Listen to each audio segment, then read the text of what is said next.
Previously on the Bubba the Love Sponge show. And I'd like to see a Detroit win on that. If it was a Baltimore-Detroit Super Bowl, I'd love to see a Detroit win. Does Detroit burn down? Do they burn down their city? Yeah, Detroit. Oh, yeah, definitely, dude. That thing's ash. It's going to look like those two trucks, the Munster truck thing. Wow. You're listening to the Bubba the Love Sponge show.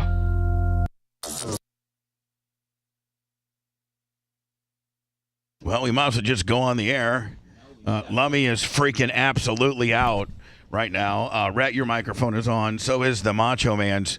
No, he's out, isn't he? Well, no, but I mean, I didn't know if they're on that side of the engineering or not. Lummy's over here hitting buttons. Broadcast rights for the Bubba the Love Sponge show have been granted to this station by the Bubba Radio Network and is intended solely for the enjoyment of our listening audience. Any rebroadcast, retransmission, or other use of this production without the express written consent of the Bubba Radio Network is prohibited. And do you know that we've never gotten one express written consent in the history of our radio show? Lummy, hit it. Lummy, what's going on, He's Lummy? trying. So things were queued out of order. Things were queued at the incorrect times, so they are not firing at the correct times with the live assist. You love that segment, then check out I just want to let you know I'm extremely calm right now, okay? I'm extremely calm. Oh, there we go. Okay. Get into the character. No, I want to. Me being in character will only make this situation worse. Me just being chill dog. Yeah, chill dog. Knowing, like, okay, so the first minute's messed up. Big deal, right? You know.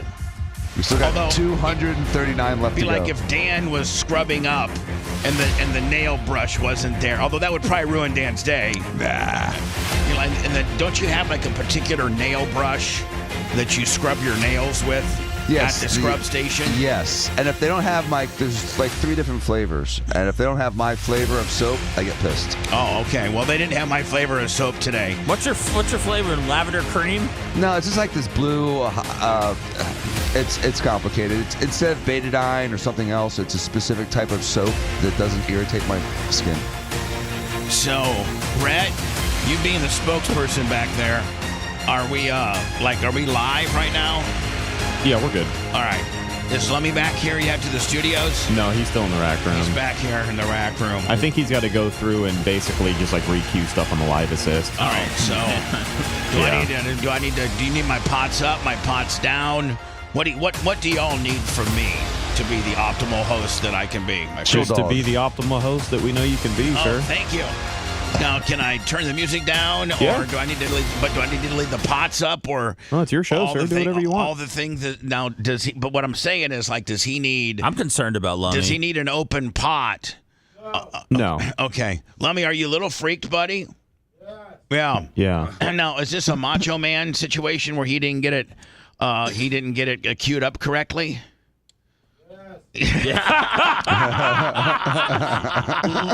Lummy will only throw somebody under the bus if it's way off mic. Oh yeah, Lummy will only throw if it's a shout from across the room. What? Macho Man didn't fix everything up before he glow sticked his way on out of here Friday. Yeah. Oh, he's not here.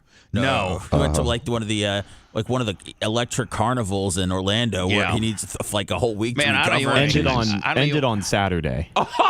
Which ended on Saturday. Yeah, for real. Like I don't know if I need to have a talk with Macho Man, but I'm like Macho Man. And Dan needs to bring him an IV. If it ended on Saturday, I understand that. I guess Macho Man has an extreme, not an extreme drinking problem, but when he drinks, it goes like he completely goes. It's all the way, baby. Yeah, he goes down the Hiawatha hole. We're blacking out. And he blacks out, and it takes like a day and a half for him to recover. Now, he responsibly knows when these are going to happen. So these music festivals are when these blackout drunks, like, it takes a day and a half to recover. So he trains for like a month before these things too, right? Oh yeah. Like he gets like in the best possible shape as he can because he doesn't because during these music festivals he doesn't. Yeah, he's barely. I don't even know. He may be nude. Maybe he has nipple tape, but everybody's naked at these things. Right. So you're right, Dan. He prepares as if he's preparing for a bodybuilding show. Getting just optimal. And then, taking 2 days off work. Now, I thought it ended on Sunday so that he needed, Monday, Tuesday to recoup. But if it ended on Saturday, why wouldn't Sunday, Monday be the recoup? back to work on Wednesday. Are you asking that question to yourself, Lummy? Yes. Oh, you're Hey, Lummy, I'm going to run a 5K, and I need a week off after this. Lummy, you are the executive producer, Yes. so I mean, like, are you gonna have a word with him? Yeah, I'm going to talk to him about. Because I feel like sometimes I get mad and I tell you something that I'm mad about, and I expect you to reach out to that employee, but I feel like it gets very much softened by the time it gets to the employee. I would say it's on people by people basis on how to, I think, talk to him about it. Right. But no, I'm gonna talk to Macho just because. Did he leave you kind of behind the 8 ball in a couple situations? For some reason, I talked to him last night, and he's like, "Yeah, everything's good to go. Don't worry about it." So when I got here this morning, but it was off like 31 minutes. So yeah, I was way off, and I'm like, are you just maybe as a good executive producer, maybe in question form, say, hey, Mach, if you need 2 days to recuperate, and it was over on Saturday, then I think it was over on Sunday. Oh, okay. Yeah, I think it ended Sunday night, which is his Mondays, like just be dead for the whole day on Monday. And then today he kind of gets up and starts like kind of getting around. Starts trying to ease himself back into society. Last night he still sounded rough. I don't want to hear that I'm not a pretty damn good boss. You know what I'm saying? Well, you are. It's good, Bubba. Because I pay him for. I pay. Rhett took a couple days off last week. It's good, Bubba, to and I have no problem with that. It's good. It's good to be at the age, or where you've had enough experience to know that yes, some people want to go live life, and they may have to take a couple days off for it. Yeah, maybe Seth, it's a couple days too many. Hey, Seth. Yes, sir. I unfortunately, you're right. You're right, but I don't get to take any. I don't get any of What these. do you mean? You took off to go to Warsaw to go speak at the people at the jail. I mean, we missed you then, buddy. Yeah, well, okay, you go on the jail speaking tours of Warsaw. But maybe, the rules should be a little bit more lenient for the guy who's the main guy. Right. Well, could we practice him talking to Mach about it? I really want to go through this. No, I don't think we need to talk to Mach about it because we're talking about it now. I kind of had a problem with Mach had it ended on Saturday. But since I was told that indeed it ended on Sunday, then that's the deal that I cut with him. So, I'm not mad at him because... Are we sure it ended? Because I feel like Rhett knows what he's talking about with the music. No, it ended on Sunday. I had to double check. I thought it was. Yeah. Damn it. Rhett's like, man, I gotta sit back here with this dude. It could have ended on Friday, and Rhett would be saying Sunday right now. Rhett's like, I'm not gonna be back here with this jacked up monster mad at me. And Mach doesn't, and Rhett, naturally Mach is kind of quiet anyway. No, Mach and I are great. I know you guys are, but naturally I think he's. I know Mach probably better than anybody. He loves talking to me. Oh, he does? Yeah, maybe he talks my ear off someday. Maybe it's us. He doesn't like to talk to. Maybe it is. Well, I think he's into, Macho Man's into a couple of things. I think he's into a little politics. I think he's big time into radio. I think he loves planes and cars and working out. Weather, which and the hurricane's coming. He's got another hurricane to worry about. Here's the thing, man. I think that those two have a whole show going on back there behind our backs. Then we know. I think that if their mics are on, they'll mute them and then have an There's probably a lot of Rhett listening to Macho. Sometimes Macho gets on a couple of mini rants. So. Oh, I know. Does Mach ever get on a rant on what we're doing in here, and he knows that he can't put it on air, but if he mutes it, he can just go crazy on you and let you know about it? I'm sure that there's probably instances of that. I plead the fifth. And vice versa. I'm sure I've pissed you off many a times, and you're like, that son of a bitch, mother effer, and then, obviously your mic's off, and Macho Man, maybe either he co-signs with you or doesn't say anything. I don't even know. Rhett doesn't get mad. He just gets even. No, I don't think. Let's stop with all that nonsense. You of all people have crowd molding over here. You of all people roll in here with a millionaire problem. You don't even know that you're going to make. And listen, I want you to understand because your wife already hates me to the fullest extent. So if you need to be at your home because you're starting this huge fixing issue, from the hurricane. Right. You actually got real damage. And It's bizarre, Bubba. I mean, I've been in this house for over 20 years, and it's certainly rained before. Now, hold on. And the house is over 100 years old, which means it survived the big infamous Tampa 19. Listen, if you would want the last 2 hurricanes that ran through here, with Milton being which one was the word? Milton. Milton was the windy one, and Helene was the flooding. Prior to that, all meteorologists in Tampa always refer to the last time Tampa got a big one was in 1921.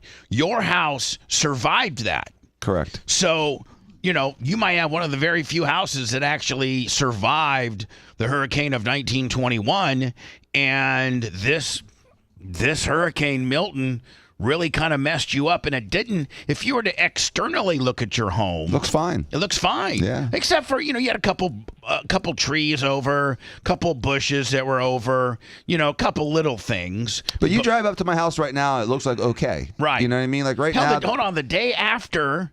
If because remember I called you, right. And I took a video, but at the day after Milton went through there, other than a bunch of down debris on the road getting to your home, your house looked fine.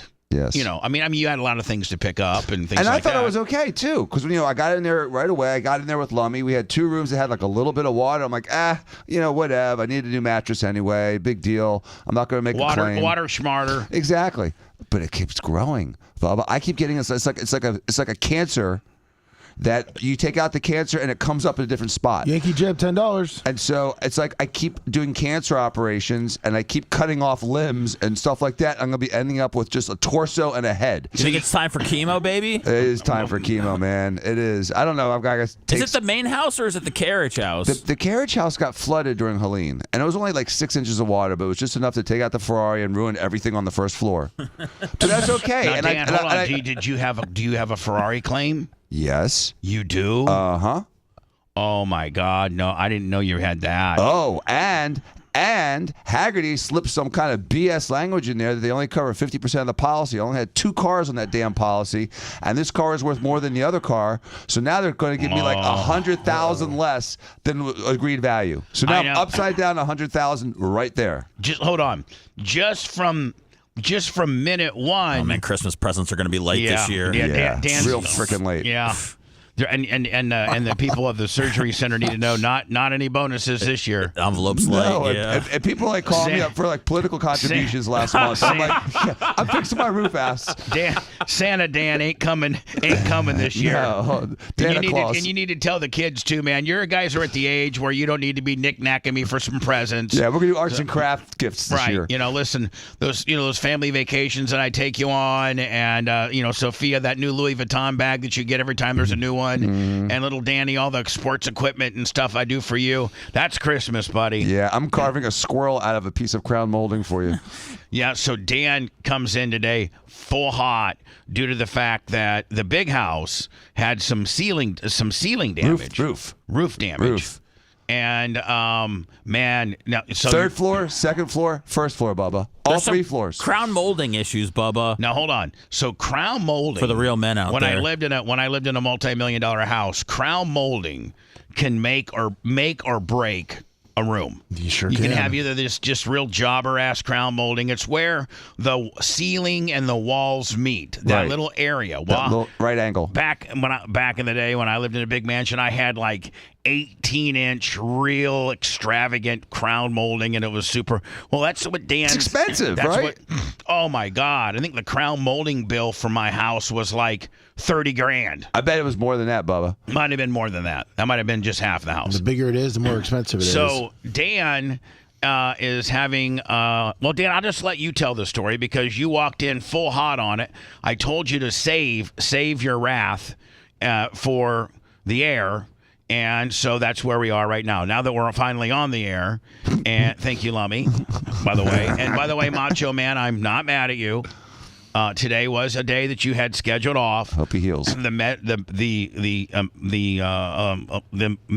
music festival didn't end until Sunday, and I hired you with the caveat of all electronic music festivals that you go to or whatever you call them, you need a 2-day off period to recuperate because, you don't party often, but when you do, it's, blackout party, drunk, crazy, throwing up for 2 days. He has to go through a whole big, decompression deal. Sounds like a fun party, though. So, oh yeah, I mean, I bet when he's at his highest, when he's at his drunkest, at his highest, Lummy, I bet you it's a great feeling. You think he's on the ecstasy too? Oh, I think he's on everything. Yeah, Ayahuasca. Yeah, you got to be. I mean, you might as well. I mean, if it takes you 2 days in order just to be able to. Yeah, that's not a few Michelob Ultras that you're having. That's not just a little anxiety throw-up party that you had yesterday. Dan called in some Zofran for you, then you almost fell asleep picking up Sammy. Yeah, but it would be a lot of fun, though, as long as you went 1 for 2. Like, every 2 drinks, you took 1 drink, and every 2 pills, you took 1 pill. I think you'd have a more. I think Macho Man. Sunday. I think Macho Man supersets everything. You know what I'm saying? We're gonna have Dan set him up with a drug alcohol regimen for his next concert. Exactly. You got to titrate that. Dan, you probably could come up with some type of recuperation concoction that Macho could take. First like an IV, wouldn't it be, Dan? I mean, an IV would help. I mean, everyone's dehydrated after those days. Yeah, but what kind of guy? You're the only person I know. Like, I can give myself an intermuscular shot. They have IV bars, Bubba. Like, yes, they do. They're expensive, but it's a popular thing where, if you like to go out and get drunk, they'll come over the next day and they'll. Where does Macho live? Brandon? Plant City. Yeah, but they're all over the place. It's like $80 for an IV. It's not that much. Yeah. They don't charge that much. I don't know how they make a lot of money. Yeah, but I'm just saying, like, what type of, I don't care how studly you are, nobody can run their own IV. I mean, only Dan can run his own IV. Dan once did There's a half Ironman in Orlando, and he on his way. So after the Ironman, and he gets all toweled off and stuff, and he gets in his. I don't know what you were driving at the time. A giant Ford Expedition. Yeah. Was it the big one? Is that what they're called? Lummy Expedition. Excursion. What was he blood doping before the biking event? No, it was after. But afterwards, man, he hung the IV thing on his rearview mirror and took alcohol prep and iodine, prepped up his arm, pulled that tourniquet with my teeth. Pulled the tourniquet with his teeth like he's a degenerate. Got that, got the vein out, and then took an 18 gauge and right into there. Took a little piece of sports tape, taped it, and then drove left-handed halfway down I-4 while he was getting his fluids. Am I right or wrong? Yes, sir. Yeah. It was an IV. That felt great. Can you imagine? Let me driving and you're looking next door. The guy's got an IV ran from the rearview mirror. You're like, what in the hell kind of degenerate is that? I mean, it's the same thing when you see somebody with an oxygen tank. You're just like, oh God, I don't know. good luck with everything. Oxygen tank doesn't require you to find your own vein. And Dan, you can't blow through the vein either, and it's probably hard to hit the vein opposite-handed, because you're reaching around it like this. Yeah, you're coming at a bad angle. Right, you can't tighten up the skin. Right. Fortunately, I have cables for veins, so it was pretty easy. It was a pretty easy target. So what big issue to the point where you might? First of all, I want you to know that if this issue, I don't want you at the content house if it's going to cause problems with your wife. Your wife hates me, and if you need to be. Your house is obviously, your number one priority, and next to your family's. I mean, your house is like your number one possession when it comes to being the father. He could use a couple of days away. Yeah. I absolutely could use a couple days away, and I would love to go to the contact house. I mean, I am so excited to get the F out of town. You have no idea. However. As every day we keep finding more and more stuff, and it's like this cancer that just keeps trickling throughout the house, and so they decided that they were going to demo some of that formal living room downstairs, Bubba, where the more antique type furniture is in. Well, that's the formal room downstairs is kind of the heart of the home. Absolutely. And it's kind of it's the main thing that you walk into. It is it's the everything. It's the character of the house. Yeah. It defines the character of the house because there's only 2 rooms that are that ornate, that and the formal living room. Right. And everything else is kind of that formal dining room. Everything else is kind of more modern and lived in, but the 2 rooms when you first walk in and then that living room are very still again ornate, like you said, very just very nostalgic and kind of fancy antique furniture, formal art, kind of like almost royalty-ish. Right. Right. Mm-hmm. Right. Absolutely. And they took out a third of the ceiling, but they also took out a third of the crown. When you molding. take out a third of the ceiling, does that mean what's above you is the floor of the ceiling of the Yes, 120-year-old floor joists. Right. Hold on. How was there a leak in your living room? I don't freaking know, dude. It makes I don't know. no sense. Doesn't make sense. It's running down the front. I don't know, Blummy. I can't. Romina did it with the garden hose. She peed. Yeah, she peed on the second floor and trickled down to the third floor. She was so pissed. Like she lifted her leg like a dog. Dan was in the carriage house, spending too much time worrying about the damage of his carriage house because at the end of the day, that's his absolute safe place. So as he was, fretting over the carriage house too much, Romina was like, "I will show him. I will bring garden hose in and flood the entire second floor, and he will never know. And then that will cause him to have to be into this house more often, as he cause him great distress." Right.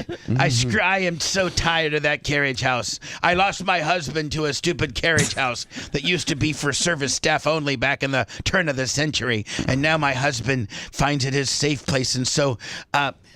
Sophia, turn on the garden hose. We're flooding the second floor. So Russian Romina is pissed because it keeps, she's trying to manage it while I'm not around. And she's overwhelmed. Hold on, and she's got, and listen to her. I'm not trying to do she's a generation away from a straw hut. Poor thing. So hold on. So she doesn't want to go back. So while Dan is doing Dan, while Dan's doing Dan, that's what Dan does Dan. Well, Monday through Friday, while Dan's doing Dan, which is in radio show, surgeon, lawyer. Just overall, that's Dan doing Dan. She now probably has to, her schedule has been very much compromised. She's used to being a kept millionaire's wife, rolling around town doing millionaire wife things with her $160,000 Escalade, and her only responsibilities realistically are to get the kids to school and to get them picked up and to keep a clean house and manage, like the pool guy and the those kinds the of lawn things. guy, and to kick it out wide and Dr. Dan needs some. Well, yeah, right. Well, sorry, sure. that goes without saying. Right. Sorry. Now, Dan, do you ever summons her over to the carriage house for a? Sometimes. For a. Have. Okay. That's what they do, like the Hooker John scenario. That's I think. Right, that's why exactly. We got this trapeze over there. That's why she even besmirches the carriage house even more, because Dan calls her over for a sesh, and she has to go. She has a walk of shame from the carriage house back to the house. Right. She's not even allowed to spend the night. She just is just a good piece of ass over there. Exactly. It's like 50 Shades of Grey. You cannot sleep here. You cannot sleep here. You must go to the big house and sleep. While I keep all my demons over here, and that's where my guns and everything are. So anyway, she now, and with her daily responsibilities, has to now deal with the general contractors that are coming in. Fortunately, 3/4 of them are Hispanic, so she can speak to them. Okay. I'm not joking. It's accurate. They're all Spanish. It's like, hola. I'm like, hello. Now, did you hire a specific company, or did you hire like a guy who's got a crew of dudes? Okay, so I have Chubb Insurance, which is good insurance. No, which is one of the best insurance. They hired ServPro, and so ServPro comes in like a freaking wrecking ball, and but it's weird. They'll be absolutely like destructive, and then they'll wait 3 days to do another room. I was like, if it's so dangerous, why did you have to do it all at the same time? Why are you doing this in a little trickle BS? And here's my other problem. The Terminex. Did I tell you about this Terminex thing? No. So Terminex wakes me up at 8:30 on Saturday. You mean the termite guys. The bug guys? Bug guys. Oh, those guys are great. Yeah, they're awesome. At 8:30 in the morning, I'm about to go on my bike ride. And Saturday? Saturday. And Rami's like, Terminex is here. I'm like, what the What's Terminex doing here? Why? Now we got he wants to termites? talk to you. I'm like, about what? But underneath the house. I'm like, oh God, now what? Termites. So I go over there, and homeboy sits himself down in the dining room with like a little like iPad. I'm like, oh no, this is going to be one of those mornings. And he goes now, to hold tell on. me, Are you already all Lance Armstronged up and got your... with the shoes and everything. Okay. Yeah. You got the helmet on still. I mean, I had the helmet on. So hold I on. swear to God. You got your biking gloves on. You got your biking shoes on. You got your biking real tight-fitting uniform on. You got your bike helmet on. Yeah, I have Dan Armstrong. Right, so you're Dan Armstrong. And when you see a guy in full bike gear, you're shaking him down. Right, and you got your $12,000 carbon fiber bike. Yeah. That has 85 pounds pressure in its tires, and you're now you're just like the last thing in the world is you want to sit down at the formal table with a guy in an iPad that's going to tell you how termited up your foundation is. Right. Right. And I'd be rather gunning down other guys on bikes and trying to pass them. So, Right. So, to my surprise, Bubba, it's not a termite presentation. Oh, okay. So last time this asshole, can I say asshole? Sure. This asshole came to my house. He sold me $6,000 insulation job, which amounted to them blowing insulation dust, like recycled car seat No, it's dust. like recycled. $6,000? $6,000 to blow crap, Lummy. a foot of crap on my third floor. Lummy, Yeah.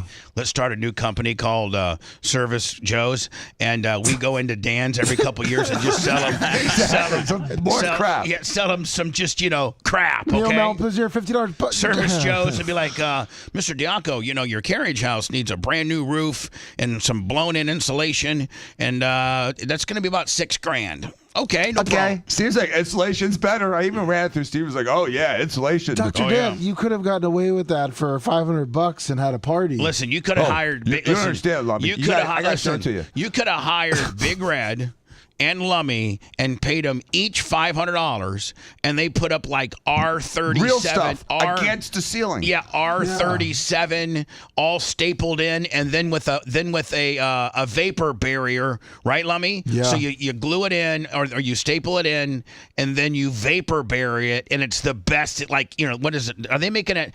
I know when I was doing some construction, they made R30. Don't they make R50 too? Well, right now the big thing is spraying it. It's like a foam spray too between it, which is really good. Which you and Big Red could rent that machine out for $150 at Lowe's. Well, the thing with the machine too is if you buy, let's say you wanted to just do the bags, you buy 20 bags, you get the machine for free. In fact, you did that. Yeah, I did. Hold on, Dan. What you had done for $6,000, Lummy did for $850 at his rental home. Yeah. Am I right, Lummy? Yeah. And if you buy the insulation from Lowe's, they'll give you the machine to do it. Yep. Exactly. Yeah. Just saying, Dan. I'm not trying to make you feel any worse.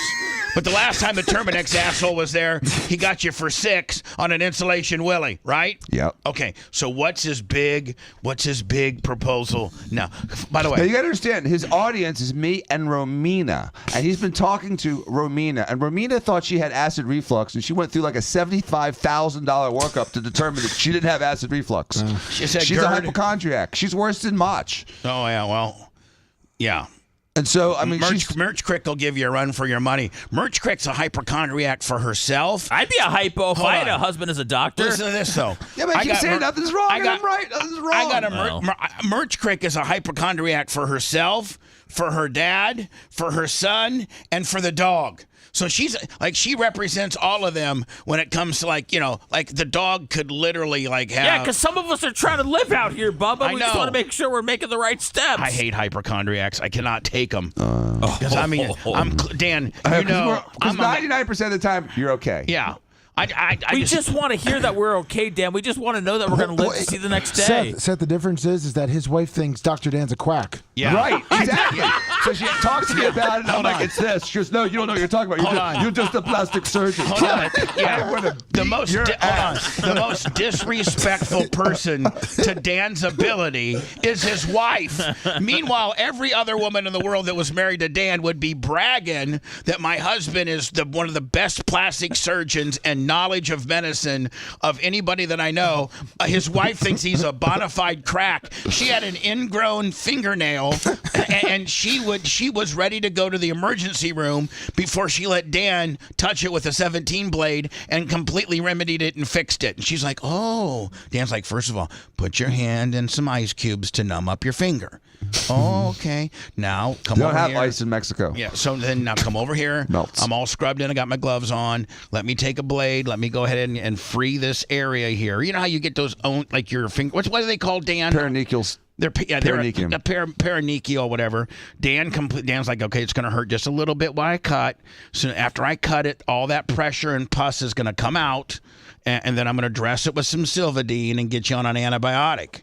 She was completely amazed that Dan knew how to do that. She was turned her on and she fell in love all over again. No, she still thinks he's a quack. She really does. She does. It's unbelievable. Do you have anybody, Dan, that you can put her in contact with when she's doubting you that could give her information, or you just tell her it's she you or learns eventually WebMD? that I was right. It's just she has to go through her own little motion. You know what I mean? It's like here's the cookie, and she wants to go bake another cookie. Right. Meanwhile, you got a perfect Oreo right in front of you. But Eat it. Yeah. So you got the Terminex guy. Now, is he already hard sold Romina on this particular deal? Oh, he starts off with 60% of the air you breathe comes from underneath the house. I'm like, okay. Bullshit. All right. And so, and look underneath your house. He took all these pictures, and so when the clean water came in, it did flood underneath the house, and there's like a crawl space, which it's like pilings and dirt. Right. And there's some infrastructure underneath there. There's like water heaters and some blinds Right. and the air conditioning ducts, water lines. He's like, look at all this, and look at all this, and look at all this, and this is dangerous. And what we need to do is we need to exclude this entire area. Can I tell you what? Before you even, I don't mean to interrupt you, but I think I know. I guarantee he hit you with the black mold gimmick. Oh, is that what the he mold? No, Serpro's been saying the M word too. Right. And so she's so worried that she's breathing in mold. Right. So this guy's like, oh, it's all this stuff under the house, and all that bad water came underneath the house. Now, by the way, Bubba, crappy water's been going underneath that house for 120 years. Right. No warped floors.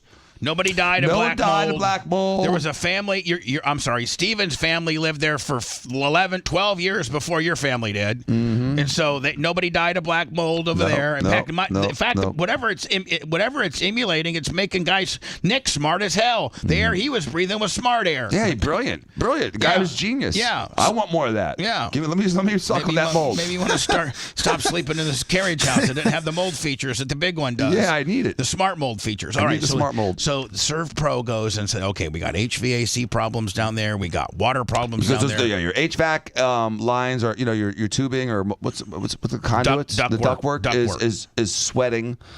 I'm like, okay, it's 90% humidity. And there was water down there. I was like, there's been water down there for 120 years. And then look at all this stuff. He starts showing me stuff and like, see this? This is mold. I'm like, did I not hit it on the head where he was going with it? Yeah, these guys are like these guys. Let me tell you, these salesmen for these big, HVAC companies or roofing companies or things like that, they're conditioned to give you the worst case scenario. Because they're trying to sell. He's not going to sit you and Ramita down and say, listen, you know what? I know this house is 120 years old. It's been taking on water for years. You do have some water down there. I don't think it's a big deal. We can probably mitigate most of this for a very, it's kind of a nothing burger. We're going to go down there and do the bare minimum to see what we can. No, it's not that at all, Dan. Instead, it's the worst case scenario, right? Right. So they want to exclude the room, which means essentially like lining the area with plastic and then put dehumidifiers in there. But they didn't say anything about like fixing the insulation that's falling down. And I'm like, and they said, and there's a payment plan. I'm like, a payment plan? Hold on. How much are you talking? Hold on. When you're at a house that's worth $6 million and you start telling the owner you got payment plans, man, Lummy, that's a big bill. That's a big bill. That's a 6-figure bill. I said, well, how much is it? $20,000. Okay, now hold on. $20,000 for what? To put plastic and 2 dehumidifiers, which they have to service, and there's an annual deal with it too, of about another $500 or $600. Yeah, here's what I would do. Here's what I said. I would put dehumidifiers in your living quarters and air purifiers in your living quarters. I would send Big Red down for him to take an honest look at the crawl space, to see if it's really that. He's like an engineer too, isn't he? Who? Big Red? Yes, he's an engineer too, and have him just give you a look at it to say, yeah, Surf Pro, yeah, he could look at it and say, listen, there's a couple HVAC issues here, and other than that, man, you're going to be fine. And Lummy, why put dehumidifiers? This doesn't make sense, Dan. No. First of all, the crawl space is not a closed environment, right? It's supposed to ventilate. It's supposed to breathe. Right. So if you're going to put dehumidifiers down there, you can't dehumidify the outside. No. Okay? You have to enclose it. So, I have a dehumidifier in my apartment. So it really helps with it also helps with your AC. Mm-hmm. But I have a couple dehumidifiers here at the studio. If you want to dehumidify the area you're living in. That Homer, $20. And you can literally, Dan, buy $129 the best dehumidifiers they make for $125. And we have them in the main house. Yeah. Built in. Okay. Already built in. All right, then. So I don't even have a problem. The guy's creating a problem where I don't have a problem. And so what I said is what I really want to do is I just want to fix the fallen insulation and slap some plastic underneath the house to sort of exclude it like you talked about, Bubba. You put the insulation up and then you put like a little piece of plastic over it. It's called a vapor barrier. A vapor barrier. Right. Yeah, which I did that to my rental house. It's not, don't pay that much money, Dr. Yeah. Van. Oh, God, no. I'll do it myself. Well, you won't do it yourself. So the guy comes, he tells me $20,000. I'm like, okay, interesting. Come with me. So I walk his ass upstairs. By the way, hold on. You got your full blown tour of what's it called? Tour de France. Tour de France outfit on. So I'm calling up. Hold on, clickety clack with your shoes. That's how I go up the steps. Because those shoes have these plastic toes onto them that lock into the pedals, right? Right. Yeah. So you got to walk all funny. Right. So I'm going up the steps. Clack, clack, clack. Go all the way up to the steps. And I start opening up the rooms that they blew that crappy insulation into. I'm like, this is what you did last time you came here on a Saturday. You talked me into this. And I said, look at this. This room's ruined. I still got crap outside because I can't use this storage space. And I walk into 3 other rooms, Lummy. You know the areas. Yeah. And I said, this room ruined. And then as we're walking out, there's like this gray crap flowing everywhere. I'm like, you're scaring my wife. About 60% of the air we breathe is coming underneath this house, but I'm breathing this insulation. You think that's healthy? You're gonna petrify my wife and use these crap scare tactics on a Saturday freaking morning to upset her over this? And I got you, and you did this to my house, you son of a bitch. And so I'm for real? Yeah, I was pissed. I was pissed. I'm like, give me an estimate. Goodbye. I'm not doing it today. And if the estimate's really good, I'll submit it to my insurance company. And I'm still not doing it with you guys. Man, Dan, you got to understand, these guys are salesmen. I'm getting raped. They're trying to sell you every possible thing they can because of 2 things. One, they know that you have the Chubb insurance, which is the best insurance. That next to Lords in London are the 2 best. Anybody needs to look it up. Only rich people have Chubb. I used to have it. Now I have the General. And then I went from Chubb to the General. And then the other thing, Dan, is they look at how good your insurance is, and then they look at how affluent you are. Dan, you have admitted that you know for a fact that when, a hospital intakes a potential emergency situation, they look at your insurance. 2 things. Your insurance and what? Organ donor. And yeah, exactly. 2 things. So be careful if you put an organ donor on your ID, because a lot of times I have watched doctors walk away from you. Walk away and watch you flatline because they know that for the hospital that liver's worth $50,000. Yeah, and that your eyeballs are worth $25,000. But that your heart might be worth $50,000. Dan, I mean, do you know what the going price is of these? I have no idea. And it's supposed to be nonprofit, but it's not. It's huge profits. Yeah, it's nonprofit. It's just nonprofit like BS. The blood. Well, yeah, just like the blood is. So that's disgusting. And what happens Bubba is Radio Network's nonprofit, not by design though. We're not recognized as a nonprofit. We're just not making much money. So now ServPro, again, being just reckless in their demo, tore out half the ceiling of that formal living room, Bubba, and a third of the priceless, irreplaceable 24-inch crown molding. You're talking about crown molding that was not bought at a big box we're talking about crown molding that was handmade. 125 years ago. You couldn't buy crown molding at Lowe's back in the 1900s. They didn't have Lowe's. You had to make the crown molding. Mm-hmm. Did they ask for your permission? No. I would be, I know you know a lawyer. I know. And so, I mean, I would be. Trump's getting a call today. I'm like, you guys just bought crown molding for my whole house now. Yeah, that's what I'm saying. You guys bought do they know new that floors, you're a lawyer? crown molding. We're doing the whole house. I said, at what point now am I just going to knock the goddamn thing down? Well, With this kind of claim, I got the roof, I got the third floor, the second floor, now the first floor, and the crawl space. I got all 4 levels. The only reputable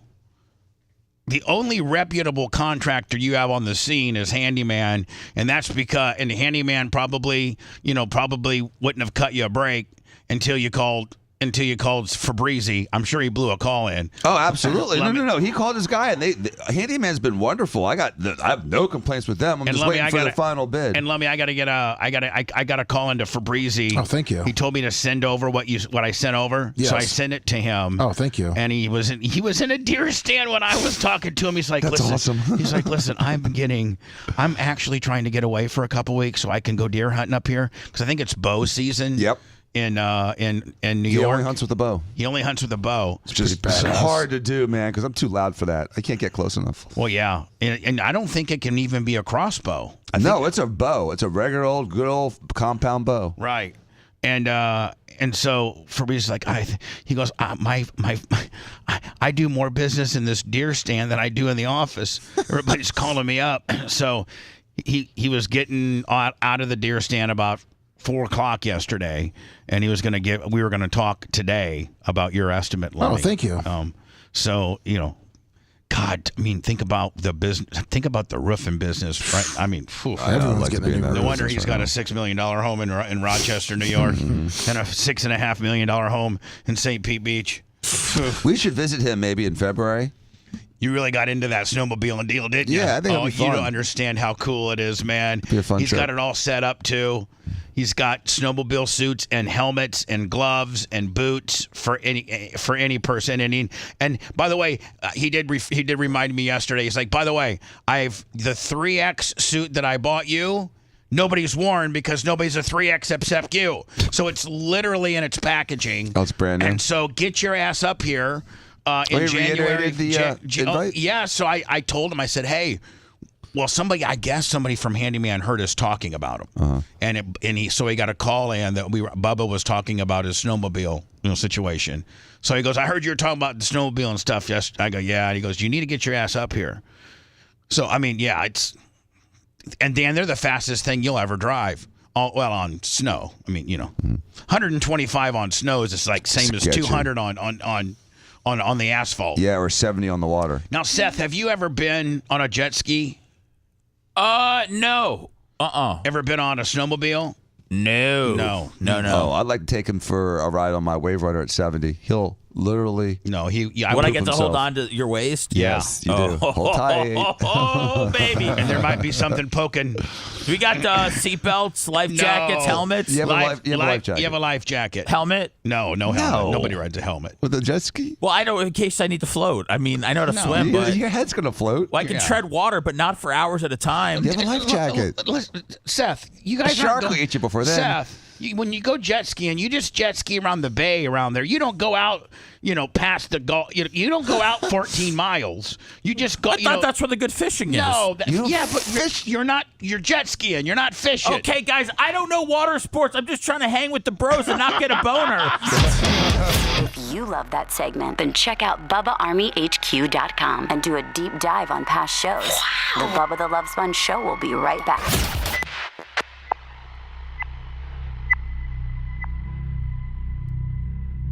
You have to give it gas in order to get it to turn. Otherwise, you're going to hit it. So if I'm going right for you and I have the gas off, and I'm no slowing down. Your steering it uses the throttle to steer. The steering doesn't work. There's no keel. So you have to have power in order to make. I don't even know what a throttle is.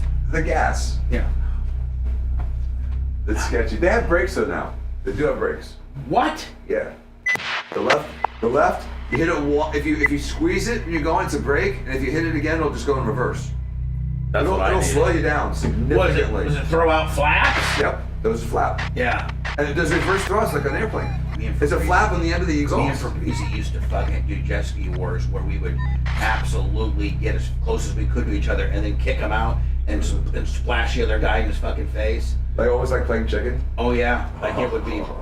I've seen some of the worst injuries I've ever seen on jet ski. Oh, I've never seen snow. Actually, Docks to their faces, shattered. Dr. Mark one time. I wasn't when we born were in doing negative the 40 thing, degrees. Said that one of the worst things he ever saw in his world was a guy was on a jet ski, fell off, and got halfway on it, and was trying to bring himself up, but he hit the gas instead, and his balls are down by the jet? the thrust unit. Thrust jet? And Balls! It blew his shit. It blew it completely off. What up, Clicker Ticker? Because I mean, you gotta think Powerful, yeah. if you floor that fucking thing, Yeah, it's a lot of thrust. yeah, It's blew it awful. completely off. You had to do a complete. You had to get two prosthetic. You got pissed, blah, blah. You had to get a prosthetic, two prosthetic My dick's balls, about this big now. Because he's talking about two prosthetic balls, and then a prosthetic penis. His penis came off too? Yeah.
I'm so fucking stupid.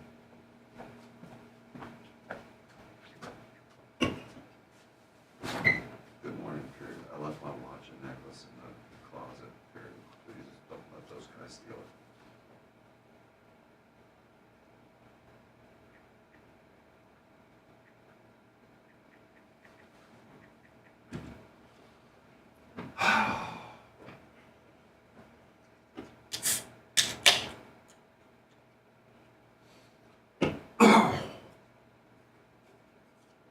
What's up, Organic Gene, Big Buck?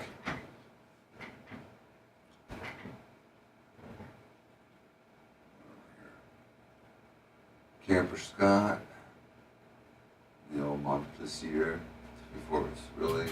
I can fly higher than an eagle. You are the wind beneath Yeah, I my like to do Organic wing. Gene. Got my war axe ready to kill somebody. Dan, are the swallow pills better than the ones that disintegrate under your tongue? Those are for kids that can't swallow a pill. You always want to swallow pills. Oh, I've always taken the disintegrated ones. Oh, that's pussy shit. Oh, okay. So it's these. They have a nice strawberry taste to them. Do they really? I thought they taste like promo code Lummy. No, they, Indoor. yeah, my daughter doesn't like them. I like them. Pepe Le Pew Pew. I'm still not doing it. No, I just boof it. Yeah, I don't want her. And you just what it? Boof it. Iggy. Oh, when I can fly higher than an eagle.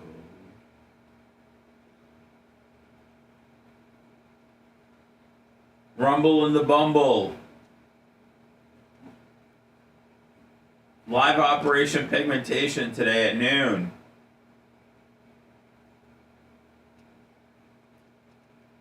Take your pants off and get your fucking super chats ready. Yeah. Because it's going to be 5 sexy fucking red bones in here ready to fuck your day up. What's up, Duck God? Duck Quantum. Little Bug. Good morning. Cracker Chris. Group of Lips. Jack of the Dog. Jeff Derry.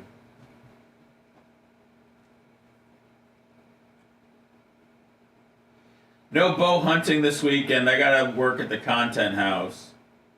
Otherwise, you'd be up in the tree. Say it. Oh, I'd be in the trees. Absolutely. I could stay in the trees for hours and days at a time. It's actually peaceful, Seth. Hunting, if you never shoot the gun, it's very peaceful. What's up, Paul Rogers? I just want to go hang in a tree with a gun for a few hours. But just you feel safe because you have your gun. Yeah. And it's really relaxing. It's quiet. You hear sounds you've never heard before, and it's you're one with nature, and deer piss. You don't put the deer piss on you though. Chop it up, Spice. Put it on the tree. You put it near you. Oh man. You don't want that buck trying to fuck you. Wordy 2021. What up, Matthew? What up, Rumble? Guys, Rumble's free. Rumble's free. It's been freed. Welcome back to me. Rumble was off my list. Now it's on my list. My lists are good. What up, Storage Shed Dutch Duke?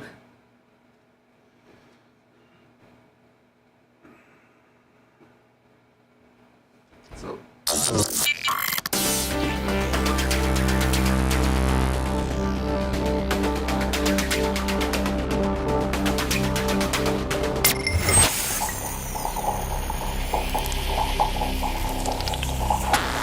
Broadcasting live from the Aquabito studios, aquabito.com/Bubba. It's the Bubba the Love Sponge Show.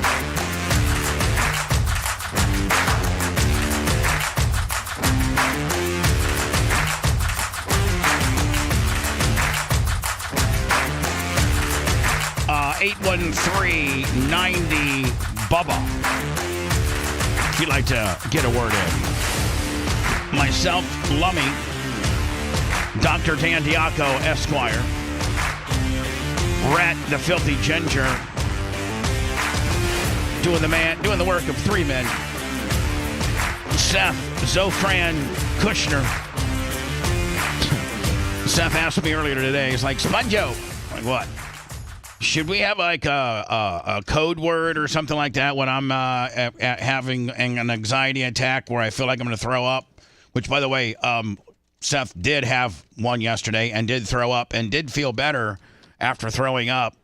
And then I saw him after the show, and like looked like he was like literally had just got done working out in the gym. He's all sweaty. And oh my God, a complete sweat. And then I'm like, listen, why don't you lay down a little bit? And he's like, no, I need to stand up and keep moving. And That's what you do when you have a heart attack. Just keep standing up and moving. do you think that now, Seth? When's the last time you had, your heart? Have you ever had a cardiologist? He does. What do you mean? He sees a cardiologist. Oh, he does? Yeah. Oh, okay, all right. So you've been given. The thing they did to Babyface in the hospital last week, I had done a few years ago, where they go and they see if you have any calcium in your heart, and they go, hey, you're not going to have a cardiac event for the next 5 or so years. So. You have it in your family, don't you? Yeah. My dad just had a pacemaker put in at 76. And your brother has had some issues. He had a heart attack at 26. Yeah. Jesus, how does that happen? How does that happen? How does that happen? How old is he now? Bad. He's 30. I think he's 36. Is that the rich, successful one? They're both rich and successful compared to me. No, Wouldn't you rather be healthy though? Healthy and funny. I guarantee you they're not nearly as funny as you are. Oh, my little brother's very, very funny. Yeah, he's like. Is he local? Yeah, he's local. He's out in Odessa. Why can't we do the? Both my brothers are local. One's Wesley Chapel. One's Odessa. Man, as much as you're always saying we need to do this and we need to do that with regards to additional content, I think that we need to do the Kush Clan. Yeah. Yeah, you do. What do you mean? Well, you can host that show, Bubba. No, I mean, no. It can't work without you. You're one of the three.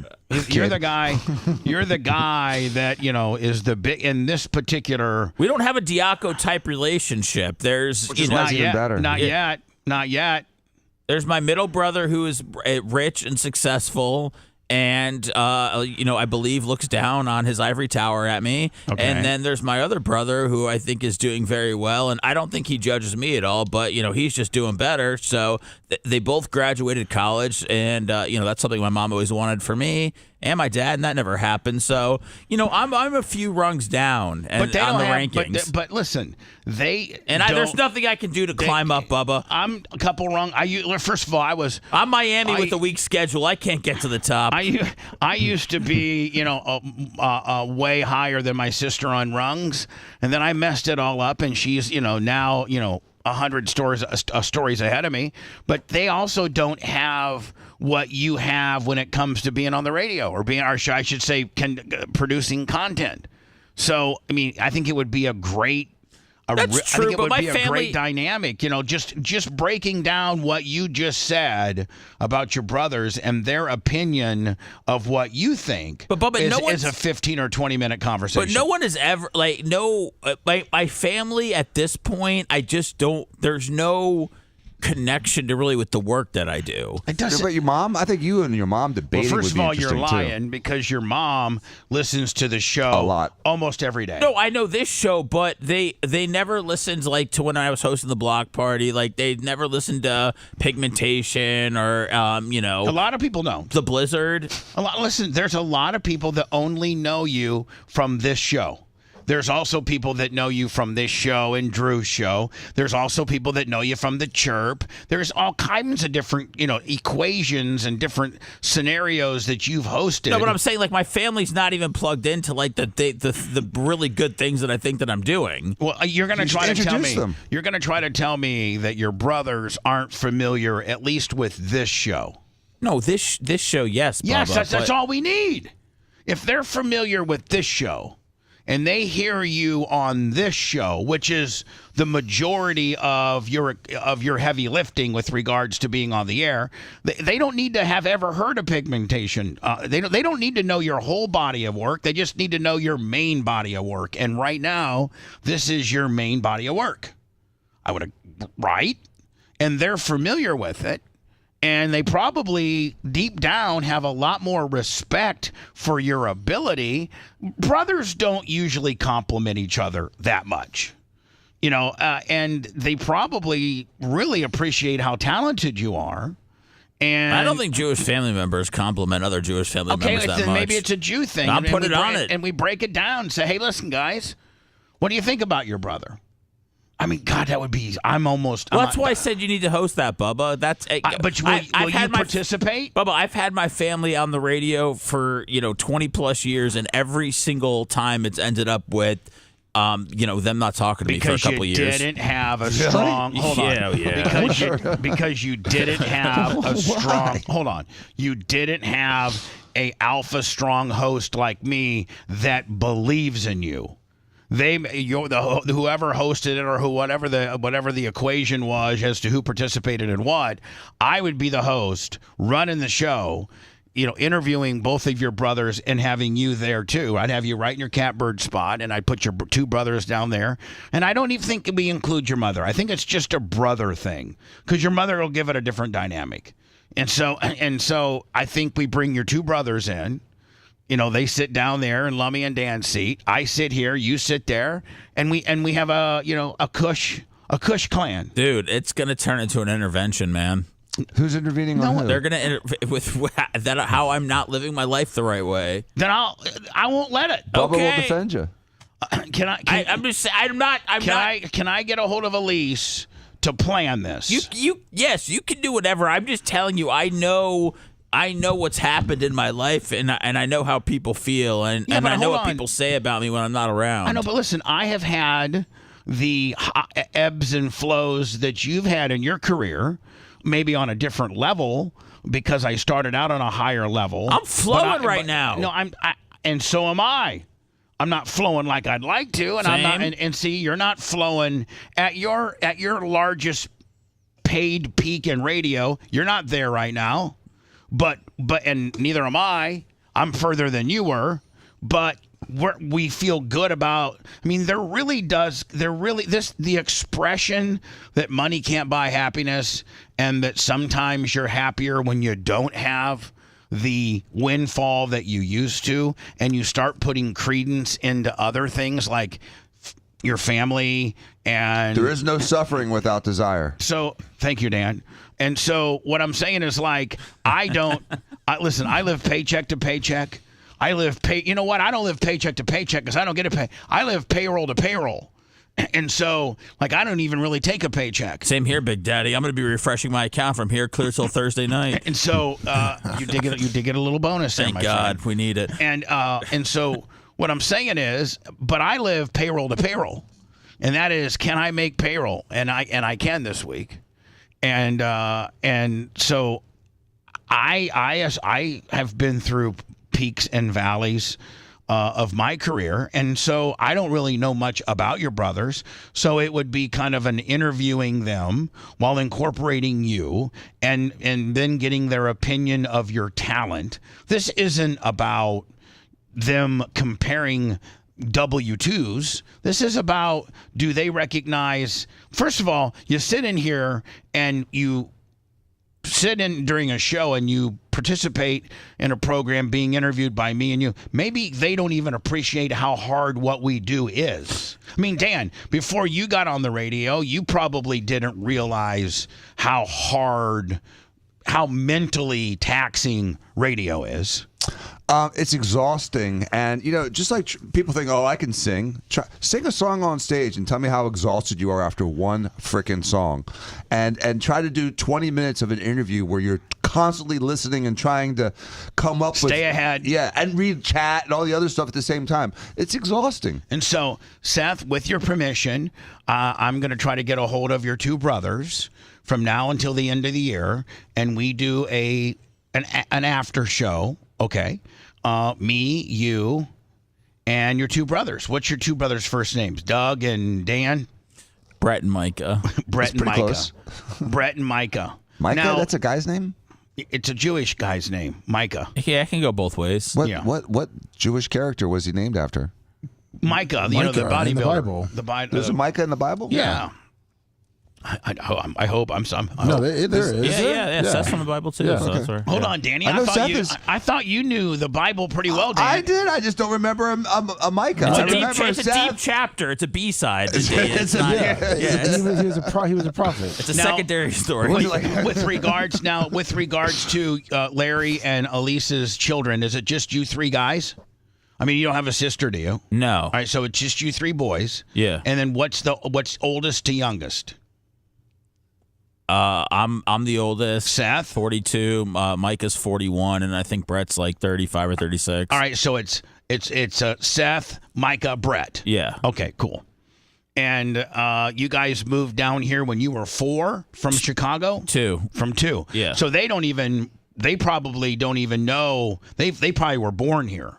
Brett was born here, but they've been to Chicago. I mean, my brother just stopped living there after like 10 or 15 years, but they're in Chicago multiple times a year. Right. Do they cry when they lose? When the Bears lose? They're very checked out on the Bears. They both told me Sunday that they would not waste their time watching them, and I told them that they were fools, and then I ended up wasting my time watching them. So now, I said, man, my family's so negative on the Bears, and I was like, wow, I just wasted my life watching them punt for 3 hours. I wasted my life watching them punt for 3 hours, and nothing's worse than a punt. I know. Nothing brings you down more than a punt. I'd rather go if it's 4th and 2. I'd rather go for it and not get it than punt. Punt's such a we drafted a punter in the 4th round, Bubba. So we really like to let him get his leg out there. Was he a high draft he was. Punting is for losers. If I was a coach, I'd be like, man, we don't even have a punt team. I We're agree. Not punting ever. They should eliminate punting in like one of the quarters, like the 2nd or 3rd quarter. You can't punt at all. Did you guys see where? Red, maybe your mic's on and you saw this. Did you see where Donald Trump reached out to the NFL and told them that the new kickoff rule was stupid? Good, because it is. Did anybody see that? Is that true? First of all, Lummy or Red or somebody.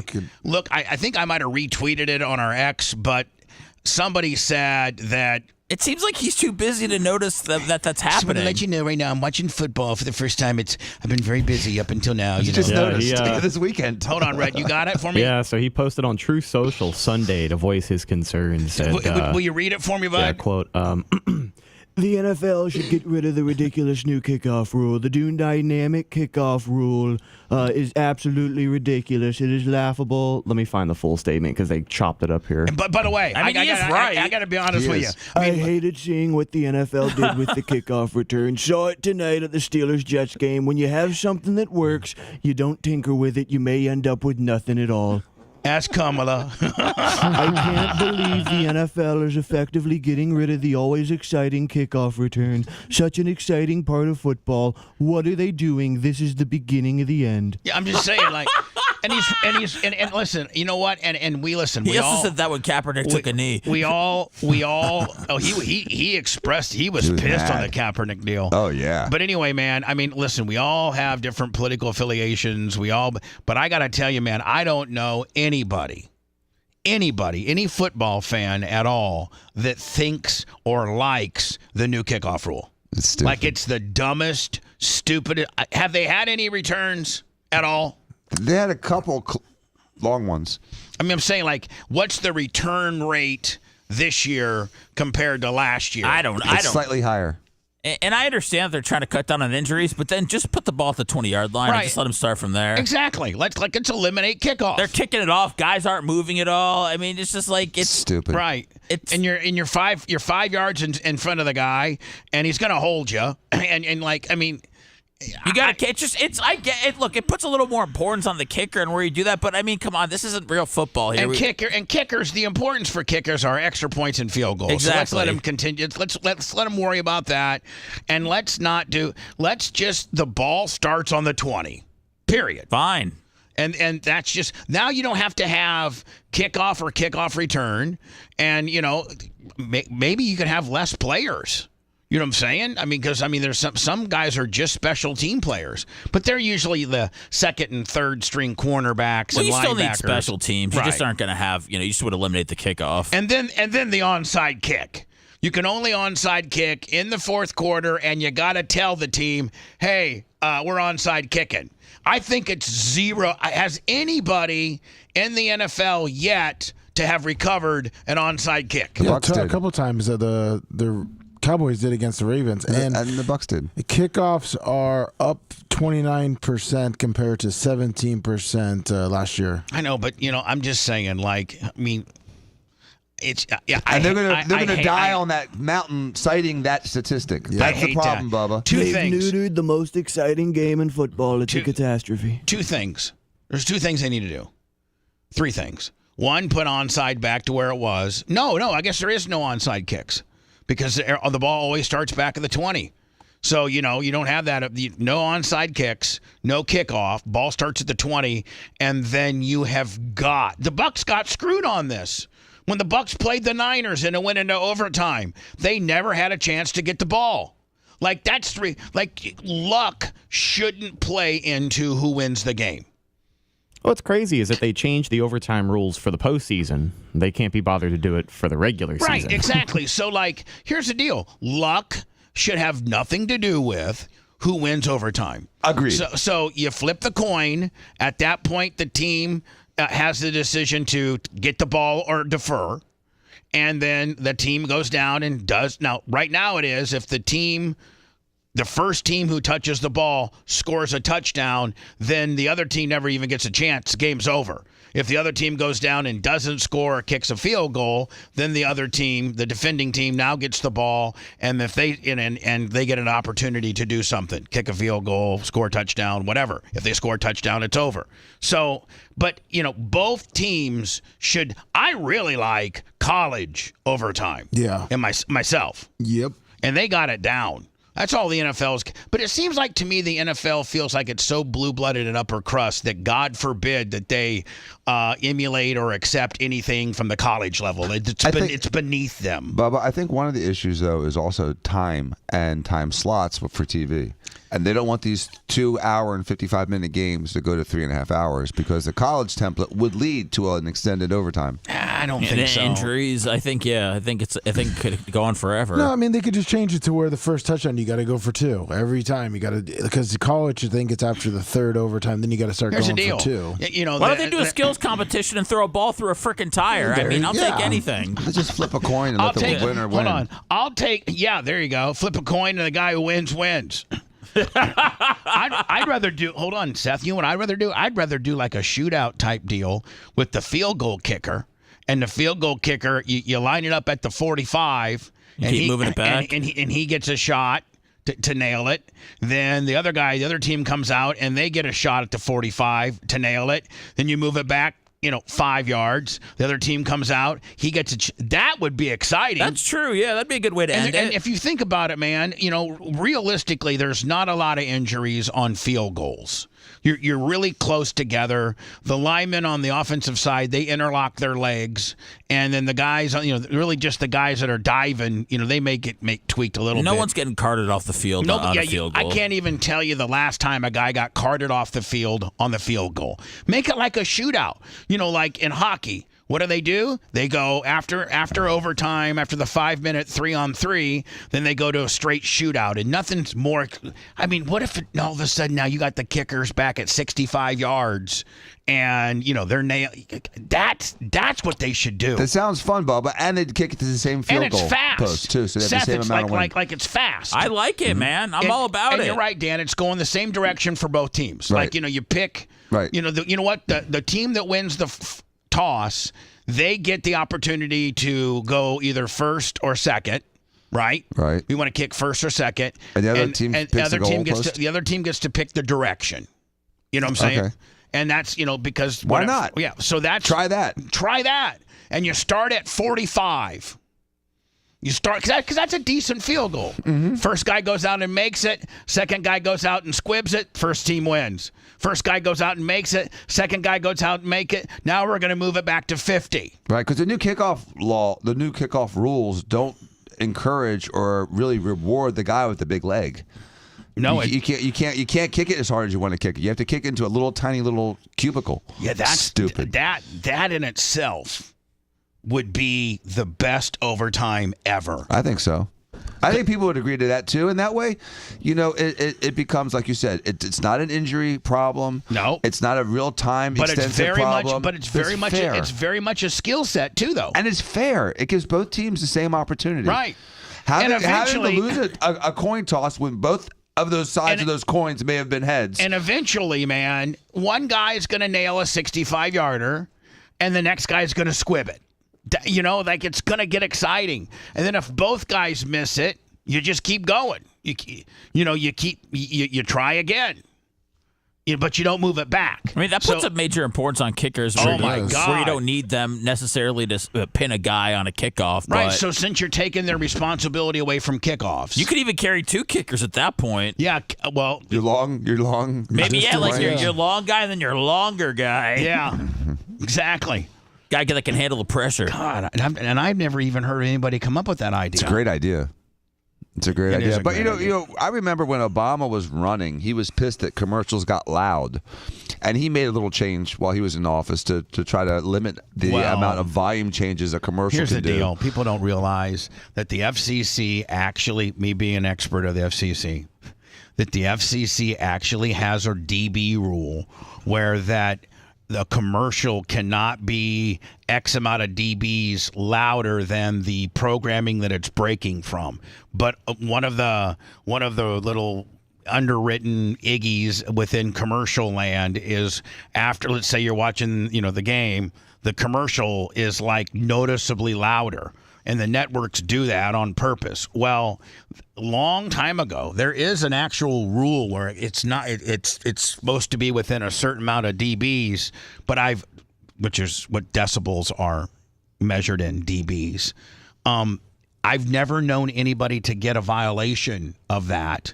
Meanwhile, every weekend when I watch football, the commercials are noticeably louder. But there actually is a rule in place. There's a template for that. Mm-hmm. But nobody ever. I don't know that anybody's ever to the rule. I don't know that nobody's ever been busted. For it. It's like spitting on the sidewalk. Isn't there technically a law on spitting on the sidewalk? Oh, probably in some cities. Yeah. Let me a little bit of an announcement today. Clem Kush will be taped and offered as a podcast, but Operation Pigmentation is going to be a live presentation on Rumble, YouTube, X, Twitch, and Facebook. So it's and Seth, I think this is the first time you guys have done this. Second? Oh yeah. Second time. Our first time we made like 500. Yeah. So this will be the second time that Operation Pigmentation is actually not a podcast. It is a live show within our 5 different platforms. Live and interactive. Yeah. Call now. 813-90-BUBBA for this show. I had no calls last time. I was disappointed because everybody wanted us to be kind of more interactive, so I'm hoping we get some calls this time. Yeah, Operation Pigmentation with Rio and Craig. And now is Craig bringing a son? Yeah, he needs a pigmentation shirt. All right, what size? I don't know. I'll see. Whatever you got. I'll see. Well, I mean, you can't give me is it a small or is it a double X? It's a bigger one for you. Big. It's a bigger one. All right, I'll get a hold of the crick. I know she's got some on back order. The initial manufacturer screwed us. I mean, when those on guys the larger sizes. But when those guys come in each week, I get kicked in the sack because it's like, where's my shirt? Where's my shoes? Where's my slides? Where's my knife? And I'm just like, I'll get it for you. So I take really good care of these. No, guys. I know. I'm telling you, whenever something new comes out, I always. I just need a bunch of stuff for them. 813-90-Bubba for this show. Operation Pigmentation will be, again, across all 5 of our platforms, Rumble, YouTube, X, Twitch, and Facebook, and that'll be live at noon. If you want 24/7 on-demand Bubba and the crew, go to BubbaArmyHQ.com. Right now. The Bubba the Love Sponge show will be back after this.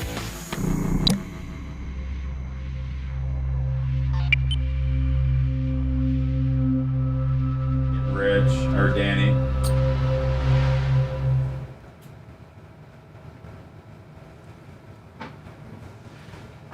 I got nothing to do with the commercials of our podcast, guys. But keep skipping them so we don't make any money.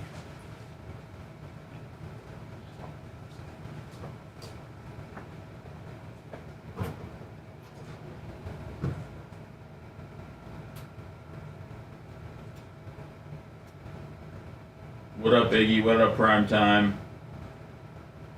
Primetime Toys. What up, Chippers? Thomas.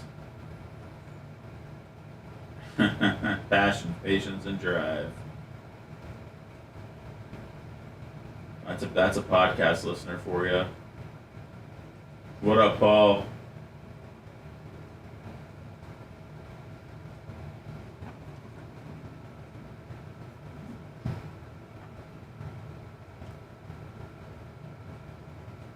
What it do, Permagrom?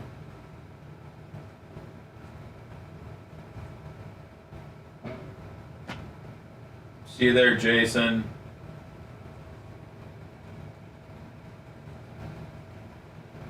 It was a fun show last time. I really just like doing it for the interaction. What's up, Madden Crusher?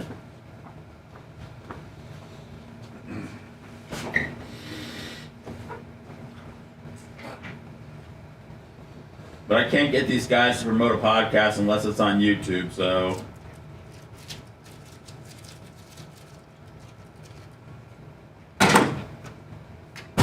What up, Afterbirth? What up, Travis? What up, Sicilian Redneck? Did you guys do a podcast yesterday or an after show yesterday? Yeah. Why? Did you hear something? Just a water bottle. Oh, it was just a water bottle. Nobody was in here outside of the normal, just the 3 of us.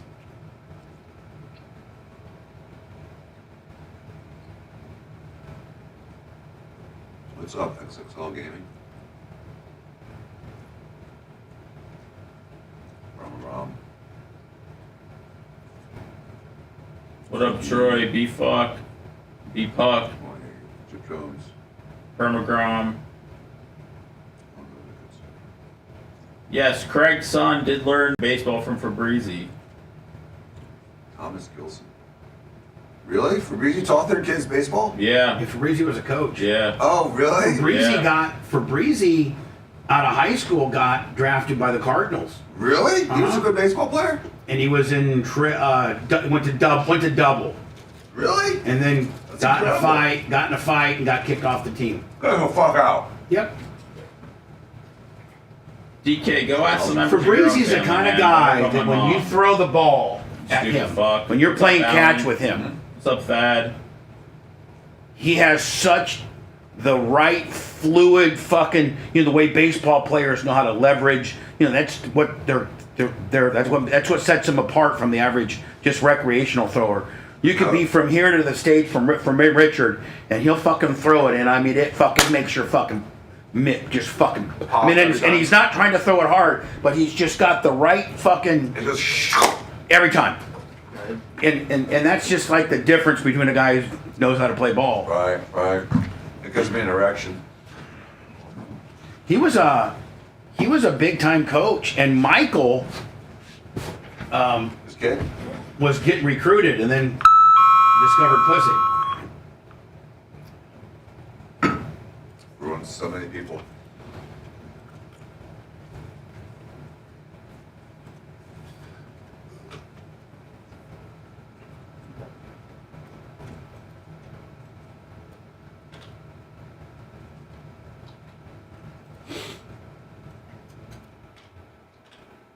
I had no idea.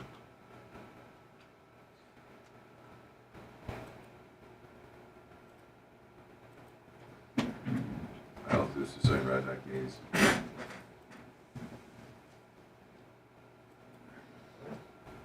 I don't just get surgery.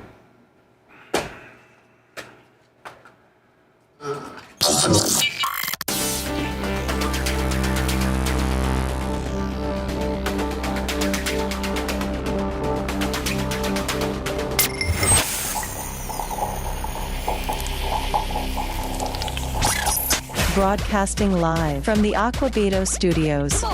Aquabito.com/Bubba. It's the Bubba the Love Sponge Show. This Friday, and I think we're going to be live on YouTube and Twitch. We added, I talked to Rhett yesterday, and he's like, yeah, we can add Twitch to that. So, YouTube and Twitch, both at The Bubba Army for the Content House. That probably will, me, Rhett, Merch Crick, and Seth are riding together in my truck. And we're going to try to get there first. I'm asking everybody else, maybe not Dan, because Dan's got a special circumstance that we opened the show up with today. But everybody else, we're going to, hopefully arrive. I said between 4 and 5. You said 3 and 4, but 4 and 5 would. 3 and 4, 4 and. Let's make it. I'm nervous about the traffic. That's why I'm hoping that it's 4 and 5. But okay, 4 and 5. Perfect. Thank you. And we're going to try to get there a little bit early and go maybe give a quick little tour of the house, and then maybe be in the driveway as people pull up. Again, that'll be on our YouTube and our Twitch, both at The Bubba Army, the Content House. It's the first time we've done anything like this. And then dinner, Lummy, is Friday at 7. And Red, Big Red is our official chef for the weekend. I think we've bought $600 worth of food because there's 11 people, 3 different meals. And then there's a seafood company that has donated all the shrimp and stone crab and all kinds of things that we're going to give some love to once I find out that information. So the Content House, the infamous Content House, which I'm assuming we're going to be live, like even in the maybe that's what Tuttle and Colton can do, Lummy, as in the overnight they run the they have the camera, and they don't really get any sleep. I don't know. Yeah, and I don't know if we shut it down for a little bit while we go to bed, or we just leave like the camera. To capture ghosts. I mean, if you keep it on at night when everyone's asleep, it's going to encourage someone to mess with someone while they're sleeping. Right? Well, What other they're going to do for content? I mean, Rhett, we could literally just set the camera up like in the living room and have it pointing at, whatever. I think that was probably our plan. Yeah. We're going to have 2, 3, or 4 cameras, as many as we can get. We'll try to do a wide shot of every room that people are in. So it'll just be, up in the corner. We'll show Morning Wood? If you choose to. I mean, Dan, if you get think up of it and as you a got surveillance a big, camera. If you get up and you got a big old Woody, in your little bikini bottoms, It's a sundial. It's like, it's 8 a.m. Bikini bottoms. In Right. your little bikini briefs, your little Hogan nut huggers that you wear. Yeah, yellow. Is that really what you wear? Hold on. Let's actually talk about. I just wear my underwear. That's what I wear. Seth, what do you wear to bed? Nothing. You're completely nude. Yes. Okay. Really? You sleep naked? Yes. Really? It's disgusting, Dan, but it's the only way it can be. Yeah. See, to me, I just can't have my raw penis against the sheets. I feel like it's like I'm kind of, putting it out there. dirtying up my sheets a little bit. Or dirtying up your penis. There you go. I change my sheets every Sunday. That's kind of a rule I Nice. have. Lummy, what do you sleep in? Underwear or basketball shorts. Okay. I can't wear a top because I get too hot. Yep. Yeah. Rhett, what do you sleep in? Underwear, basketball shorts. Okay. Macho's probably nude. I'm assuming Macho's nude. Brian probably has actually pajamas. Yeah, with a hat and everything. He's got long sleeve, button-down shirt, long pants, hat. Brian actually probably has, PJs. Yeah, yes. Yeah, exactly. And then I'm sure there's Star Wars, but it's cool. Or SpongeBob. It's definitely got a theme or something to him. Yeah. I'm a Christmas elf. Or like Vegas gambling cards, or some type of just douchebaggery. By the way, today is a very special day. I know every one of us remember this day, and it's not nearly as important to the younger generation as it used to be to us. But the day you turn 16, if you had been responsible and got your learner's permit on your 15th birthday, and you had driven around with your parents with your learner's permit when you were 15, then the day you turn 16, you got to go to your dad or your mom would take you down to the driver's It's a big ceremony. to the driver's branch. Now, they taught driver's education in school when I was around. So you didn't have to have the guy jump in your car with you and like a driving instructor and see how well you could drive. They still do that. They still do that. No, they do that now because they don't offer it in school. They did They that do when I it was in a kid. school. It's a class. Oh, they do? Yeah, most high schools have like 6 or 7 special ed driver ed cars. Yeah, that one down the street, Jefferson has okay. it. All right. So if you do that, then you don't have to have the guy jump in your car from the bureau and drive you around the block. Right. Okay. Really just the teacher. And then by the end of that semester, you'll have your permit and everything. Okay. All right. So that's the way it happened when I was around. And then when you turn 16, you just go down to the bureau and they just take your picture and you're free to go. And oh my God, it's such a leap. But there's some kids who don't want to get their driver's license. Mm-hmm. They're like, I don't really care because their mom and dad have been hauling them around or they got Uber or things like that. Well, today, my good friend, Gooch, his son Sawyer, turned 16 today, and they are going to get his driver's license. Nice. So congratulations to Sawyer. They were having a little breakfast at the local Columbus breakfast joint. Speaking of Gooch, somebody sent this to me, and I didn't know how I was going to work it in, but I think I can work it in now. This is what's wrong with NASCAR. By the way, over the weekend, if you're a NASCAR fan, Joey Logano won the championship. It's his third, now tying Tony Stewart for 3 championships. But this is a montage of some of Tony Stewart's best moments. And when you watch NASCAR back when Tony and Dale Sr. and some of the hotheads would drive, and if you drove them dirty, they were going to put you in the wall the next lap. And they didn't really have a muffler, or they weren't quelled, and so they could call people pussies and things like that. But they got NASCAR so homogenized now, and the cars are so back when Tony and those guys drove, there were the cars were 800 horsepower. Now they're 500. Oh, really? And they're spec motors. Really? They're only 500? They're all the same. They're 500.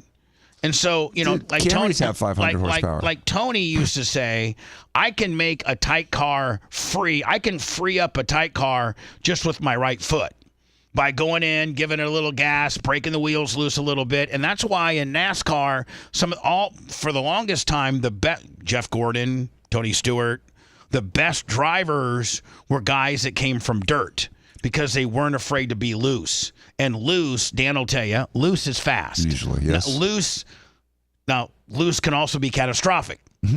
But loose, controlled loose is fast. And back in the day, up until, 5, 6, 7 years ago, they had, the motors were all, Ford made a motor, Chevy made a motor, Dodge was in it for a while. I think Toyota make a motor? Toyota's still in it. But now they're all kind of crate motors from these manufacturers, and they're all about 485 to 500 horsepower. So that's one thing that's wrong with the sport. The other things is they've made these cars now so rigid and so tankish that you can literally, back in the day, you had to kind of take care of your car. You couldn't go in and be, leaning on a guy too much or wheel rubbing on a guy too much because, you only had this flimsy ass sheet metal. And as soon as you messed up the integrity of your front nose or your rear clip, then, you were at a disadvantage. Now these things are so tankish and so well built for safety that you could literally you can run into a guy, you can do whatever. And, it kind of just, it's like it's forgiving. Yeah. So somebody sent me a montage of Tony being Tony. Yeah, I saw that. I thought it was pretty good. Oh, my God. And it's exactly what the sport doesn't have nowadays. Here we go. Win a championship. I don't know, rocket scientist. I mean, I'm sitting here with a backup car. What do you think? I'll wreck your mom to win a championship. We need to extend the race till we at least crash 50% of the cars. Oh, this one time he was at Talladega, and yet how they wreck all the time. And so they were asking Tony, man, Talladega, it was a wreck fest. What do you think? And he says that here's his answer. There's talkers and doers. I've done this twice. I think we ought to just tape them off solid and run them until they blow up. What the hell do you think I was mad about? I'm upset that we didn't crash more cars. And he's the one that drives like a little... It'd been a lot more fun if I could have got caught up in one more wreck. I'm gonna bust his ass. I mean, I think if we could make it a figure eight, it'd be perfect. Thank you. Thanks, Tony. He better be worried, that's all I gotta say. Goodyear can't build a tire that's worth the crap. So Goodyear one time, Lummy, at Indy, they had his tire, it lasted 10 laps, and they were blowing it, and it completely ruined the race, and all the drivers were afraid to talk bad about Goodyear. Not Tony? Not Tony. I have an easy 3 weeks. So tired of talking about Goodyear, it's ridiculous. The kid's an idiot. He's a tough guy on pit road as soon as one of his crew guys gets in the middle of it. I'm going to run over him every chance I got from now to the end of the year. He's going to learn a lesson. He's worried about taking his finger and covering himself up. And he's nothing but a little rich kid that has never had to work in his life. If it doesn't make my race car go fast, I really don't care about it right now. After he threw the water bottle at me like a little girl, we'll go at it now. It's a good question, Marty, actually. It's nice to have that occasion. Actions speak louder than words. I'll wreck my mom to win a championship. I don't know, rocket scientist. I mean, I'm sitting here with a backup car. What do you think? So, I mean, that's what the sport's missing. He sounds like a fun guy to hang around. Oh, Tony's a smart ass. He is an absolute. You've never met him, have you? I've talked to him on the phone several times. Yeah. I've never met him in person. He's a great guy. He really. He's nice on the phone. I mean. It matters what Tony you get. Right. And a lot of times when me and Sumo would be at the track, we would have to run it through Gooch, which Tony's there. Because Tony has like 4 different Tonys. Mm-hmm. But now that he's married to Leah, there's pretty much only 2 Tonys. One when he's with Leah, and one when he's not Leah, because his wife has got him scared to death. And I think they're gonna have a baby like any day. Nice. Like, awesome. yeah, and it's gonna be a son. Boy, Dan, tell me that guy is not gonna be a protege. Oh, I know. Because Tony's gonna get him into quarter midget dirt. Before he can like suck on a bottle, he'll be able to slide his car. And then, like me, Tony owns a track, right? So he'll take his son over there. His son will be like in a non-wing deal at Eldora. His son. I'm excited. Maybe he'll push his son to drag racing. I don't know. Really? I think Tony would say like drag racing's fun, but I became who I am today by the short tracks and the dirt tracks of America. And I think that's where he goes with it. So anyway, congratulations, Sawyer, on your 16th birthday. More importantly, on your getting your driver's license. Such a mark of freedom, wasn't it, Bubba, when you got your driver's license? Oh, I remember the day. I remember going home, and I had my driver's license. My mom took me there because you can't drive to the driver's branch to get your driver's license. It's the last time your mommy drives you someplace. Right. So we went there and got it, and then we went home, and I go, Mom, can I just go drive over to Larry's house? She's like, yeah. So I drove over to Larry's house. Now, Larry had already had his driver's license. I got mine in April. Larry got his in January. So I'm like, Larry, I can drive. Get in. And we just drove around. Mm-hmm. Just drove around Warsaw, not really looking for anything in particular, but it was good to be able to drive around. Yeah, I was trying to explain that to my kids. Like, you get a bicycle, man, you get freedom. You get your driver's license, you get freedom. My daughter still hasn't sat for their normal license. She still has a restricted. Now, is she qualified? Mm-mm. So she has. She's not a very experienced driver. She doesn't like it. She doesn't like doing it. Hold on. She had one incident. Right. That was kind of your fault. Mm-hmm. And now she's scared of it. Yeah, she doesn't want to drive. She's got to, though. I know. Is it a big hubbub within the home? No, she said she'd get back in the car. I talked to her about this week. It's just because it's getting to the point where I need her to be driving right now. I got too many things going on. She could be taking Danny to school. Exactly. Hold on. She could be taking Danny to school, picking up Danny from school, which gives Romina a little bit of relief, which puts her in a better mood. Mm-hmm. Or is she going to worry sick about them going to school? Well, it's 3 miles from the house. Okay. This is Mike Tyson supposedly watching TV of Jake Paul, I guess. And listen, both Mike Tyson's an unbelievable marketer, but not near on the level of Jake Paul. This thing has been so marketed properly. And against Seth, it was delayed, 3-4 months? Oh, man. 4 months? Was it supposed to be in July? Yeah, it was supposed to be end of July. Yeah. So too long, So man. they had they had brilliant marketing along with a fairly lengthy delay, and it all comes to a head this Saturday night on Netflix. And I think this is Netflix's first attempt at live sporting event. Yeah, I think so. Yeah, at a live sport. Now, was the Tom Brady roast was live, wasn't it? Yeah. Yes. And normally Netflix doesn't do live stuff. They got Monday Night Raw coming in 2025. Oh, live? Oh yeah. Oh yeah. Monday Night Raw, baby. Wow. It's all live. They're going to get nasty. They're going to show wangs and cuss and do all kinds of things. Vince McMahon's trying to get back in the picture quickly. Yeah, I heard that. I heard Vince McMahon's going to get back in the picture, and I heard that if he gets back in, Triple H is out. Well, I don't think he's going to get back in. Yeah, but I mean, 0% chance that happens. I mean, I think he's trying to get some sort of influence or something back on the product, but... Is he in his 80s? No. Vince? Yeah. If he's not there, he's right about there. Yeah, he's like 79 or 81. How old is he? 79. Alexa, how old is Vince McMahon? Vince McMahon is 79 years old. Hey, Alexa, when's Vince McMahon's birthday? Vince McMahon's birthday is on August 24th. Now, you did see that he was launching a new entertainment company. No. With former WWE executives. So PW Insider reported back in October that he is in the beginning stages of creating a new entertainment company. Oh my God! Just take your $3 billion and it's being described as an entertainment hub company and will reportedly focus on producing film and TV projects in the realms of fiction and nonfiction. Right, we're super good. Does he know that his name is tainted, or does he not really read the news at all? He thinks that's fake news. Hello, who's this? You're on the air. Hey, Bubba, Las Vegas Meyer. How you guys doing? How you doing, bud? I'm okay. Just wanted to tell you guys thank you for being around. I'm going through some shiz right now, and just thank you guys for being on the air. Well, we got our buddy Reno.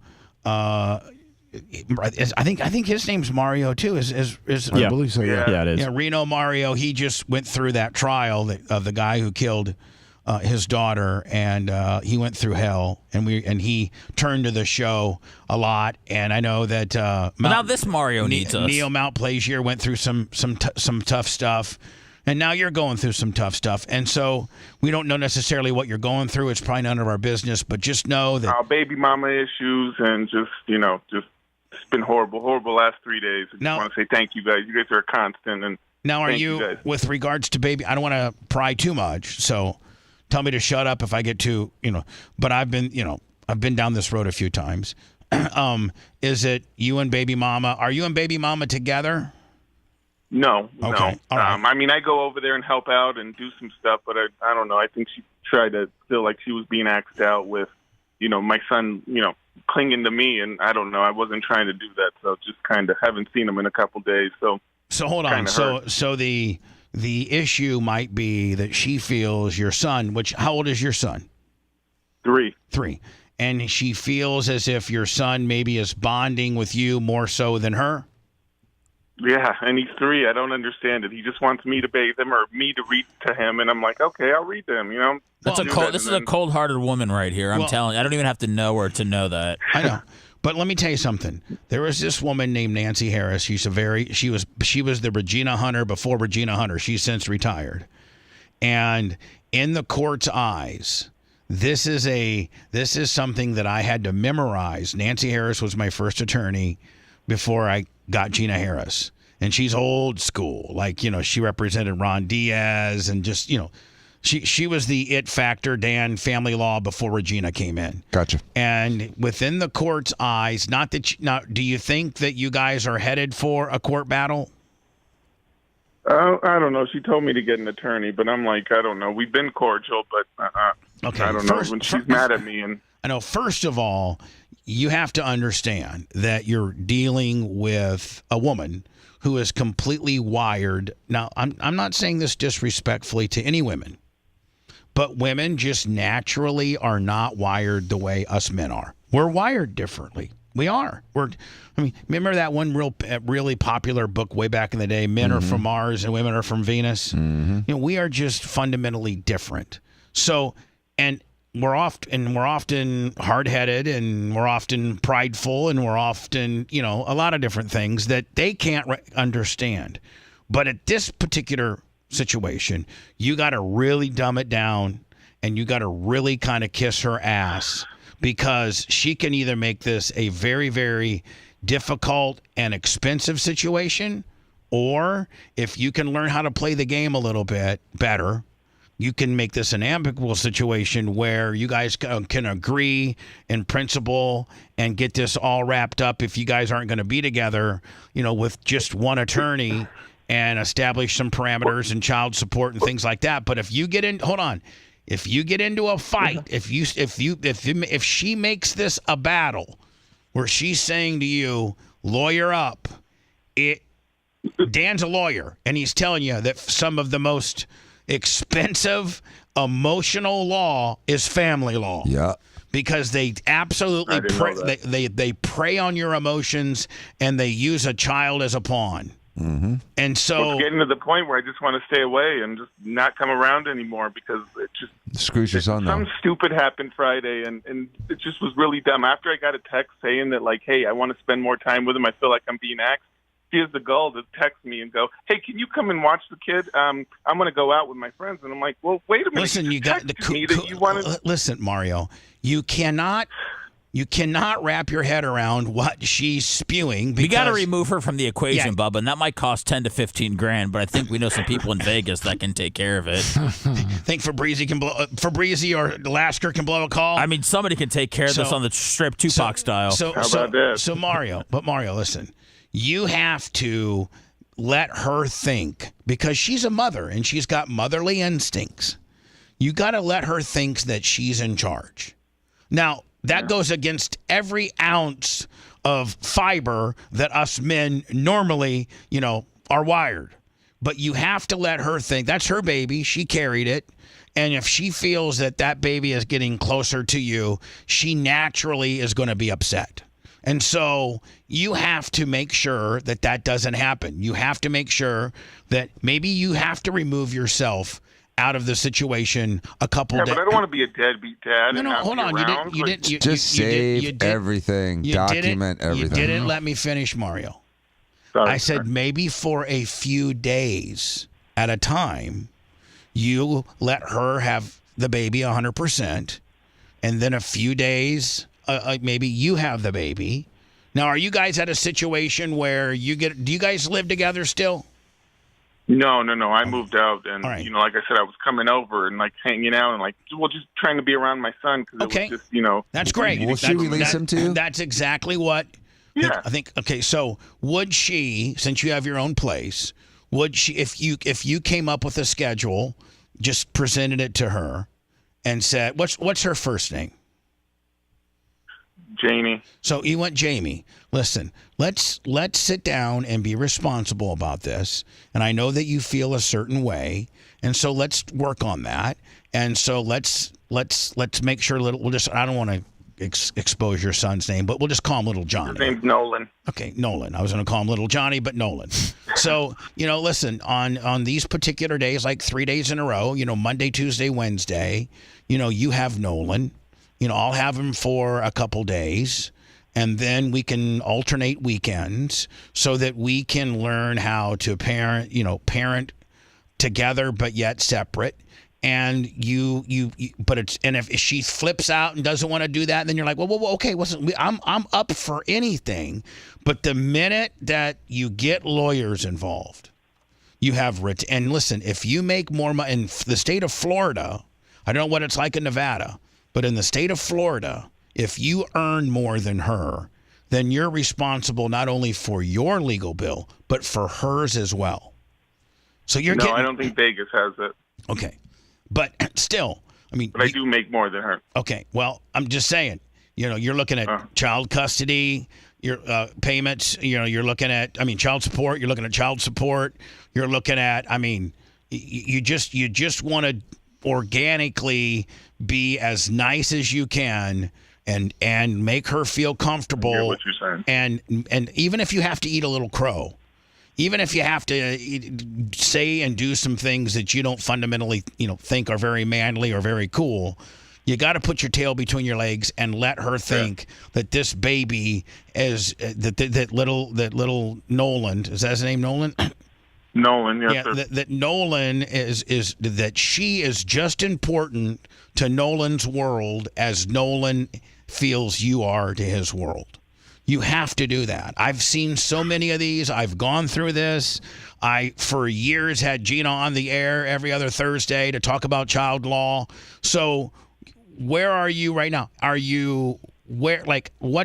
Give me an average weekly schedule with regards to you and her and how often you see Nolan under what circumstances? Yeah, I take him in the morning to the daycare. Okay. She needs to, get to work. And then I pick him up after because she works 4/10s. So I have him all the way through. I feed him dinner, and then I bring him over to her place, which is actually mine, but she thinks I don't have any rights to that house either, but I've left that alone. Take him home, and there were times where I would just drop him off, and then she would bathe him and do all that stuff, but I at least got him from daycare and things like that. Okay. By the way, you sound like a great dad. Sounds like he's involved pretty much through the daily and weekly routine. It sounds like so what's just like Dan said, it sounds like you're pretty much nailing it. So what's the problem? So that's what I'm saying. The problem was I got a text saying that, like, you're axing me from my son and this, and that. And I'm like, okay. And then we got into a fight because she wanted to go out. So happened miraculously, she wanted to go out on Friday. And I go, okay, well, as soon as you're done bathing him and reading to him like you wanted to do, I'll come and watch. I'll sit for the night and whatever. But listen, and she got all pissed off at me. Mario, that's where you challenged her. So at that point, you should have just said, hey, go out with the girls, blow off some steam. I'll take care of little Johnny, little Nolan. I'll take him. I got him. When you started when you engaged her, then why does he have to kiss the ring, Bubba? Because it could be $50,000 if he doesn't. Dan will tell you right now. Right now, it's true though. But he's also. He's already getting screwed. She's paying for. He's paying for her house. I understand, guys. But the minute she lawyers up and he lawyers up, now we're in family court, and And now, he's laying down 10 grand retainer. He may have to lay down a retainer for her. And then he's going to establish a temporary child support. That's going to be $300 a week. I'm just telling you, bro, you got to sit here and eat some crow and let her think that she's in charge a little bit, or it gets expensive. Do I apologize? No, you don't. You don't apologize. You call her up and say, hey, listen, maybe you do. Hey, listen, last Friday was a misunderstanding. I understand that you work hard and you should need some time off with your girls. If I don't have any plans, I'll always take Nolan, to help you out. So let's, hopefully we can learn from last Friday and not get in that particular, predicament again. I think, and then you reinforce her. I think that we're co-parenting really good. And if you ever want more or less time with Nolan based on things that you want to do, I'm always here for you. Were you guys getting along when the kid was born? Yes and no. Yeah, listen, it's not. You guys aren't going to be. It was always contentious. You guys aren't going to be together. Have we established that you're not going to be together? Yeah, I can. Well, at first I was hopeful, but now I'm coming to the realization that's not going to happen. If she's wanting to go out with her girls on Friday night, that doesn't sound like she wants to be with you or her son. Yeah, but Dan, you can't bring that in. Dan, you can't do that. You got to keep her. This guy's got to suck up all his pride so he can potentially save $50,000. Well, it's actually probably gonna be more than that. Taking his disinterested baby mama. No, out of the picture. You try this to. Makes me so angry. You try. Listen, I'm a guy out of by the way, out of everybody in this room, I'm the only one that's been through this. Agreed? Yep. Dan, you've never been through a divorce. Well, except for as a kid. No, I know, but that was way different. You're dealing with a doctor, a school teacher. Well, hold on. Let me just this. How contentious did that end up? So badly that it's the reason that he's going to have to pay for his baby mama's lawyer. Exactly. So you, of all people, there's case law. There's Diaco versus Diaco case law that establishes the person that makes the more money has to pay for the legal bill. So, Dan, you are really close to this scenario. Mm-hmm. I'm just trying to have you guys co-parent without getting lawyers involved. Yeah. That's what I want. That is ideal. That's what I'm trying to have you do. And so, hold on. I had to memorize this particular saying. Are you ready? The party that's most likely to procure a positive relationship with the other party is often the party that prevails. Wow. I had to learn that. Nancy Harris had it on a chalkboard, and Repeat that for the world. You ready? Mm-hmm. The party that procures a positive relationship with the other party is often the party that prevails. So the party that makes peace prevails. The party that tries. Yeah. The party that encourages the child to have a positive relationship with the other party is more likely to be the party that's going to get the prevailing ruling.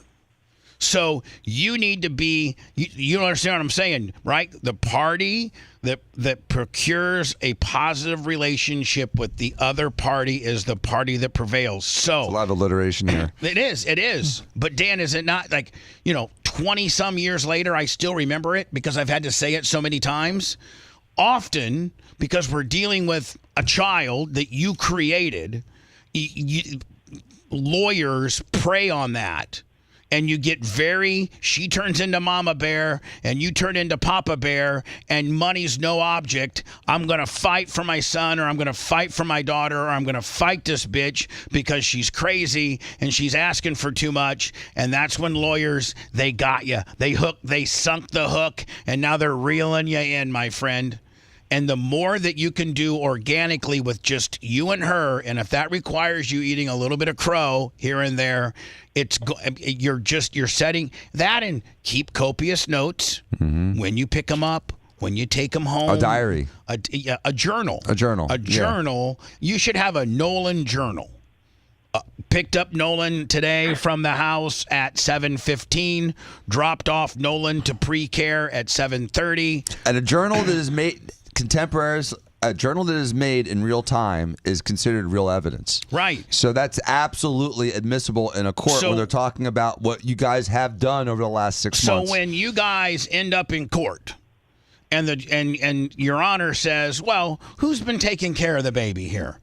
And you say, well, Your Honor, Your Honor, I have kept a journal since Tuesday, November 12th. And here is my journal of everything I've done to every day to every minute. And he asked her, ma'am, what have you done? Well, I've done this. Well, do you have any evidence of it? Well, no, I don't. Do you know how good you look and how bad she looks? Yep. Again, those that keep the best notes usually win. That's another lawyer thing. Yes. And so, listen, Mario, just bite the bullet a little bit. Know that this is a war, not a battle.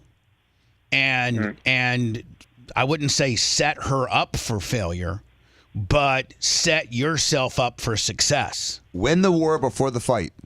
By preparation. So and preparation is the journal, is like Bubba's saying, keeping peace, not trying to alienate the opposite party through the child. Those are the things that hurt you. If her concern right now, you opened the conversation up with her concern was the kid, you're spending too much time with the kid, or the kid's bonding with you more so than her. One, that's her guilty conscience coming out because she probably felt horrible about what she did on Friday. Now that it's Tuesday or Monday or whenever you guys had this argument, so she's probably not feeling very motherly for what she did on Friday when she knows she pawned off Nolan onto you. But you don't have to remind her of that. She's already telling on herself. So at this point, when she said, okay, the kid's bonding more with you, not me, you say, okay, honey, how can we rectify that? What can I do to make you feel better about your bonding with Nolan? Is she an interested mom, or is she kind of like a disinterested mom? Because if she's got the kid 80% of the time and the kid's bonding with you, that tells me that she is sort of indifferent towards the child. No, and I won't be like that, and I won't disrespect. She is a very good mother. I always tell her she's the glue that held the family together. She is. And you you never change that opinion of her. Never speak illy to her around your son. Never ever talk badly about her to any family member or anybody. No, I mean I don't like her family, but we don't. No, right. We don't get into fights like that or get disrespectful. But I think the problem that you called me up initially with a long time ago was she's mad that little Nolan seems to be bonding with you more than her. That's it. Yeah. All right. So what you say to her, sir, is you have not a text, either a face-to-face. And by the way, you journal this as well. Had a face-to-face with, baby mama today. She was concerned that Nolan's bonding a little bit towards me. We came up with the following scenario or situation, or whatever to fix it. And, so have you had that conversation with her yet about her? No, I stayed away since Friday. I don't even want to engage or anything. Just kind of let cooler heads prevail. All right. So Friday, you took care of him, and she went out. When? No, I didn't. I said I wasn't going to. I said after you're done bathing him and doing your book stuff. Then she got mad because it was either all or nothing. That's what I'm saying.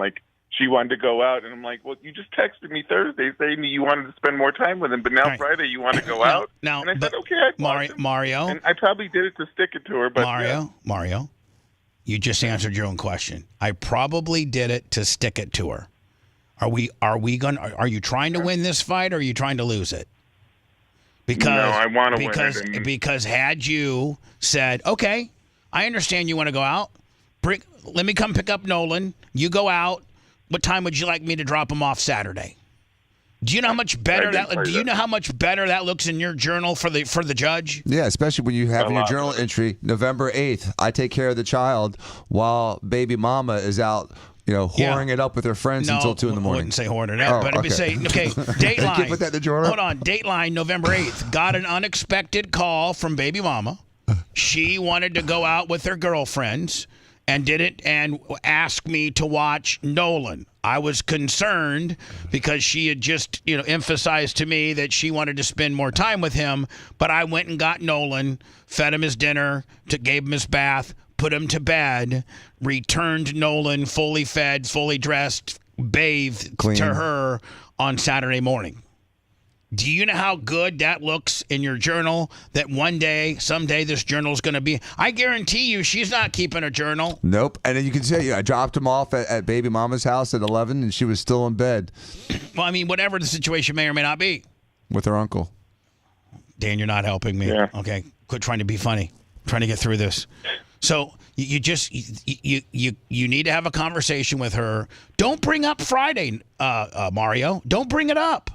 See, you want to bring it up, and you have brought it up by saying, you want more time with him. You're not going to get anywhere with it. What does that do besides make yourself feel better?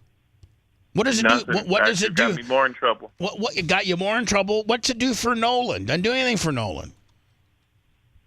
Doesn't do anything for your case down the road. Had you just kept your mouth shut, picked him up, journaled it, returned him, now you got an I got you moment on journal. Learn how to play the game. Stop being hard-headed and prideful. Let her control her own destiny. It sounds like she's going to. Talk to her about her feeling of Nolan bonding with you and say, hey, let's have some more alone time with you and Nolan. Maybe you need a little bit more alone time with just you and him so that you can feel that bond. But you journal that too now. Had a discussion with baby mama about the fact that she feels Nolan is bonding with her, and I came up with a situation where she's spending some extra time one-on-one with Nolan. Do you know how good? I mean, Dan, do you know a judge would practically, give you the baby after all that? Yep, 100%. The party most likely to procure a positive relationship with the other party likely prevails. I didn't think of it like that, and now you got me really rethinking stuff. And so, again, readjust. There's still plenty of time in this game. This thing ain't going to see the light of court for a year. You guys are going to go back and forth for a year. Be the good guy. Be Johnny Journal. And set her up for failure. When she wants to go out on Friday, go out, honey. I'll be over there to pick up Nolan. Meanwhile, you're journaling it. Let her do what let her set her own trap. She will. Is she pretty? She hot. Yeah, she hot. Yeah, big jugs. Yeah, and do you also have a little bit of the mind F where she's getting picked up by some cowboy getting railed down to zero? I mean, you probably got that playing in your mind a little bit too. No, I don't want to think about that. No, Bubba, come on, no.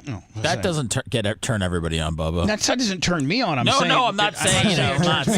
does that? I would struggle with that. I would be. No, I don't want her seeing anybody. I know it sounds stupid, but I don't. I know that.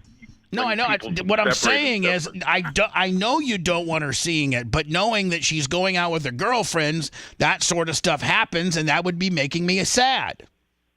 No, I think she's seen somebody at work, but she won't admit it. All right, and listen, don't bring that up. That's just going to add, Why? Let's thump this guy's skull when he's leaving the job that day. That's right. So, all right, he lives in Reno, so I'm in Vegas, so I'm not going up to Reno.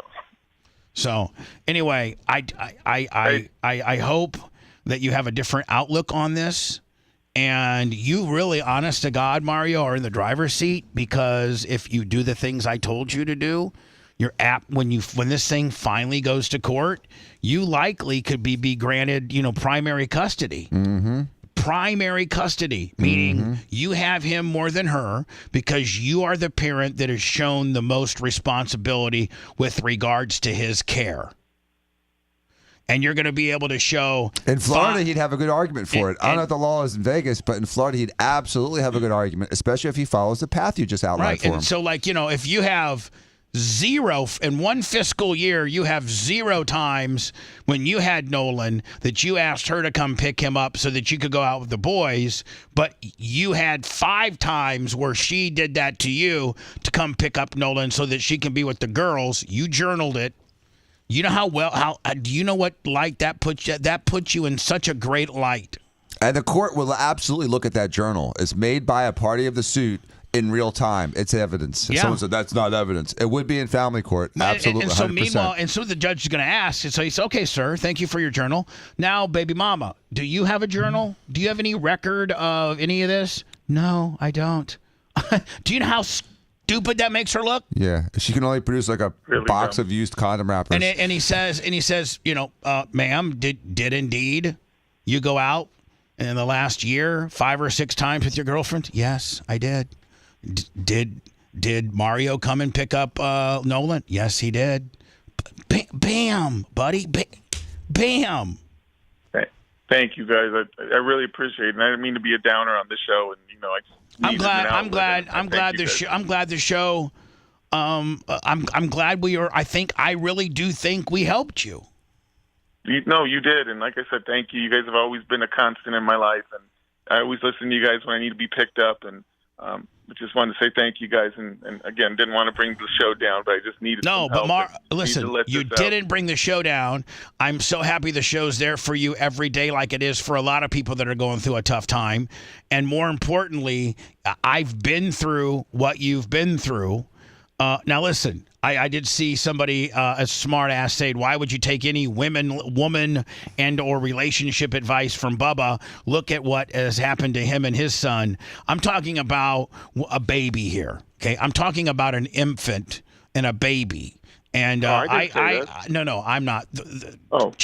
Chad has. And by the way, that toxic part that you're talking about on Bubba's life has also ruined relationships outside of Bubba's relationship with his son. So it's not Bubba's part that's being wronged on that one. Bubba's not doing anything wrong on that one. It's the other side that's doing something wrong on that one. I'm going to come to your defense, Bubba, here. Thank you. That's BS, because that little relationship has alienated everyone else in their family on both sides. And so they're in their own little island in the middle of freaking nowhere by themselves. I hope they're having a good time. But it's not because Bubba's doing anything wrong. So anyone that's saying that, F off. And actually, up until I wasn't a good dad, I was a real good dad. Yeah. A really good dad. Made all kinds of sacrifices for the unappreciative kid. So, Mario, keep a journal. Keep calm. Okay. Let her control her own destiny instead of being a dick and saying, "No, I'm not coming over on Friday." Understand that, yes, of course I'll be there. That's just making her look like the bad parent that she is. Yeah, set up for the long fight. Again, do you remember? I'm not going to say it again, but I will. The party that's most likely to procure a positive relationship with the other party is the prevailing party. Mario, pop them peas. Do what I said, my friend, okay? Thank you, boys. Thank you. I appreciate you guys. Thank you, Dr. Dan. Love me, Seth. Thank you guys for listening. Oh, and don't forget, Operation Pigmentation is no longer a podcast. Well, not no longer, but there's a special live one-off today starting at noon across all of our platforms. So today is a special day in that. Primetime Toys, $50. But Mario, thank you, boys. Mario, I'd be buying a notebook or a journal and a couple of ballpoint pens today, my friend. And your first journal entry should be November 8th.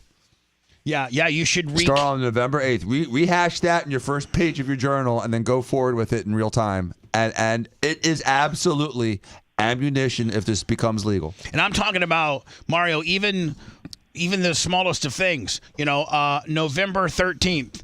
Picked up Nolan 7:15, dropped him off 7:30. Bought him diapers, bought him a new bathing suit, bought him new pajamas. Put him in the same footsie pajamas that Brian Machoni wears. Those are the things you got to put in that journal. Yeah, document everything. Stop by, picked up some formula for Nolan. Blah, blah, blah. Everything, anything involving Nolan is written down, documented, day and time stamped. Nolan and the ex, both. I had to pick up penicillin for the ex. All that stuff needs to be in the journal. All right, bud. Okay. Start doing it. Thank you, guys. Thank you, Nolan. Phone lines blowed. I'll get to the. It's Mario. You thanked him by his son's name. What's that? What? You said thanks, Nolan. Yeah, thanks, Nolan. Yeah, It's making it more painful. Sorry. Thanks, Mario. Thanks, Mario Nolan. There's a lot going on. That's why I told him I just wanted to be Little Johnny. You know, I really didn't want Nolan's name. I just wanted to call him Little Johnny. Yeah, to protect Little Nolan. Of course. Well, we've done a great job of protecting Nolan today. 813-90 Bubba. Back with Tyson's reaction to Jake Paul's call out next. Want to listen to the show on demand and on the go? Enlist today at BubbaArmyHQ.com. Sign up and start listening. The Bubba the Love Sponge Show will be back after this. Yeah, it's getting court. It's getting court. Somebody's shut up, please.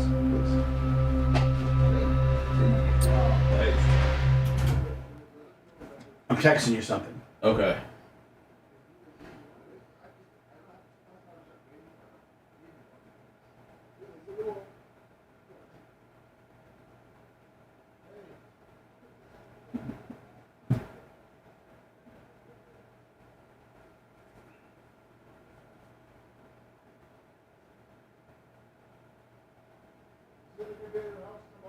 Yeah, absolutely.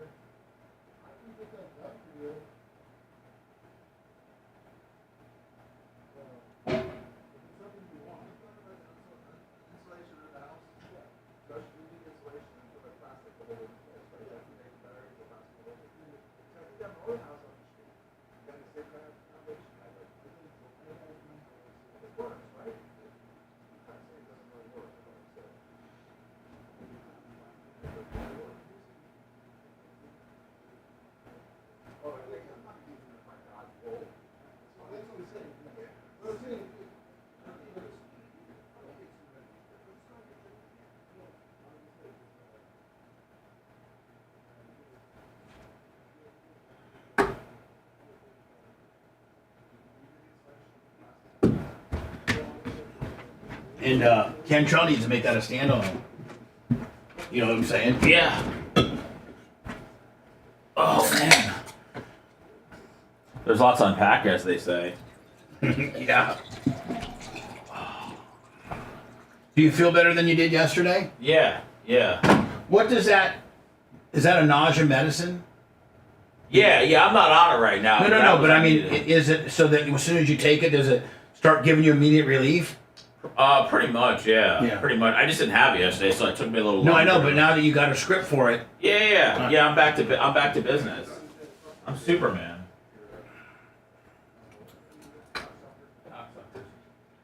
Would you leave it outside for 10 minutes again? What? Your smoothies? Hey, who's this? I'm not talking about that. I can't believe those guys. Hey, Mike, what do you want to talk about, buddy? I'm just trying to pre-screen you a little bit.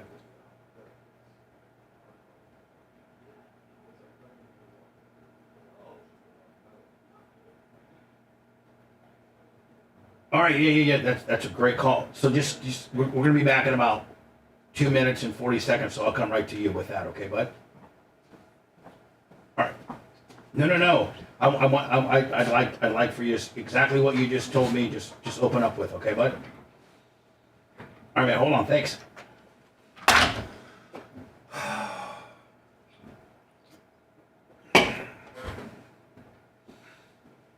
This is the next caller. Is thanking you for the Canelo Jr. hookup. Oh, really? Cool. He got a good resolve in it. So Noam's a good guy. I wish he would have won Judge when he ran. I know. But that's such the good old boy fucking. Oh, effort. absolutely. And it's skewed to be like when you vote. They say, do you want to keep the guy in office or not? Like it's just a bunch of bullshit. I always say no. 'Cause I like the turnover. Hey, I do too. I like turnover. Yeah, I say no to everyone. Let him run again. I don't have a problem with him run again. Get appointed again. I say no to the second DCA. I say no to everything. Every single judge I say no to. Me too. Unless it's somebody I know. Like I know Figueroa. Well, I wouldn't say no to that one. And I knew Tharp when he was around. He's not around anymore. Chet Tharp. But if I don't recognize them, I say no. Turn over. It's good for this. But I do. You know what? I do tend. to say yes to girl judges. I don't know why. So if you see meanwhile, if I was in front of a girl judge, I'd probably get a less favorable ruling. Every time. So if you are in an election, if you're looking at the ballot and it's a race you're not familiar with, you don't give two shits about. I fill in something. And there's a guy and a girl running. Who do you vote for? You know what? Sometimes it's just like I can't even tell you. Like if it's school board, a girl. If it's like tax collector. A lot of times, like if a guy's like Larry, but then he's got quotations, Bud Jones. I'll just go for the guy that sounds like the common guy. Oh, they'll go for the Bud. Yeah, I'll just Melissa Harrington versus Jim Bud Jones. I'm voting for Jim Bud Jones.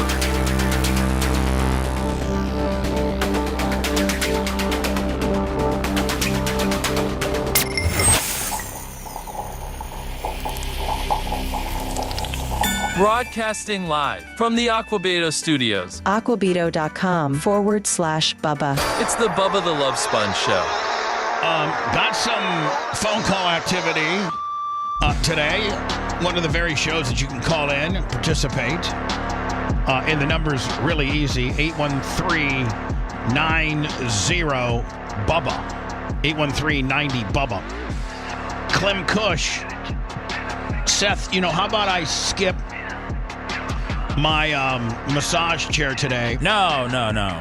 Oh, Hit the chair.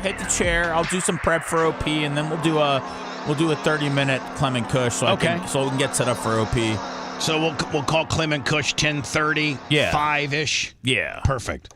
Hello, you're on the air. Hey, good morning, Bubba. By the way, 813-90-BUBBA. Yes, sir. Go ahead. Hey, just wanted to say thanks to Dr. Dan. I reached out to you guys. I guess it's been about in May when this all started with the risk protection order violation. Dan had suggested that I get a hold of Norman Cannella, and to his advice, I did that, and I got all three of my charges. Hold on. Norm Cannella Jr. I apologize, Norman Cannella Jr. Because there's a very, very, very Junior could hope to be as famous as his father someday in the legal circles, because Norman Cannella Sr. is like legal royalty in Tampa, Florida. So you reached out to Norman Cannella Jr., who is on the path of his father, and you got a good result? I did, and in Grady Judd territory, too, Polk County, which was amazing as well. I got all three of my charges, two of my charges dropped, no process. So it's a wonderful thing. I just wanted to thank Dan. You're welcome. And here's the things, man. When you're facing something like you faced, and you get a hold of a guy like Kevin Hazlett or Norman Cannella Jr., it's all about relationships that they've established. A lot of things in the criminal world it's discretionary, and it's networking. And, a guy like Norman Cannella Jr., who comes from legal royalty, also has established an unbelievable practice in this area, Hillsborough particular. He picks up the phone, calls the guy, the state attorney that's working your case, probably knows him because he worked with him at one time, and said, what's it going to take to make this thing go away? This is chicken crap at best. My client's got this, and this going for him. It's going to be a stretch for you to prove this, and this. Let's no pros this, buddy. And that's how that's how it works. That's exactly how it worked, Bubba. That's exactly how it worked. I also wanted to thank Dan again for that, because normally they don't take those kind of cases in Polk County, was what I was told when I originally reached out to him. But I said I was referenced by the Diacos, by Dan Diaco, and then she said, in that case, we'll absolutely make exclusion for you. You mean which I was very thankful for. Norman's secretary usually doesn't go over to Polk County. And because defense law, just like you're saying, Bubba, is all about relationships. And so Norman Jr. has got more relationships and strong relationships on this side of the bridge in the Pinellas, in the Hillsborough/Polk County areas.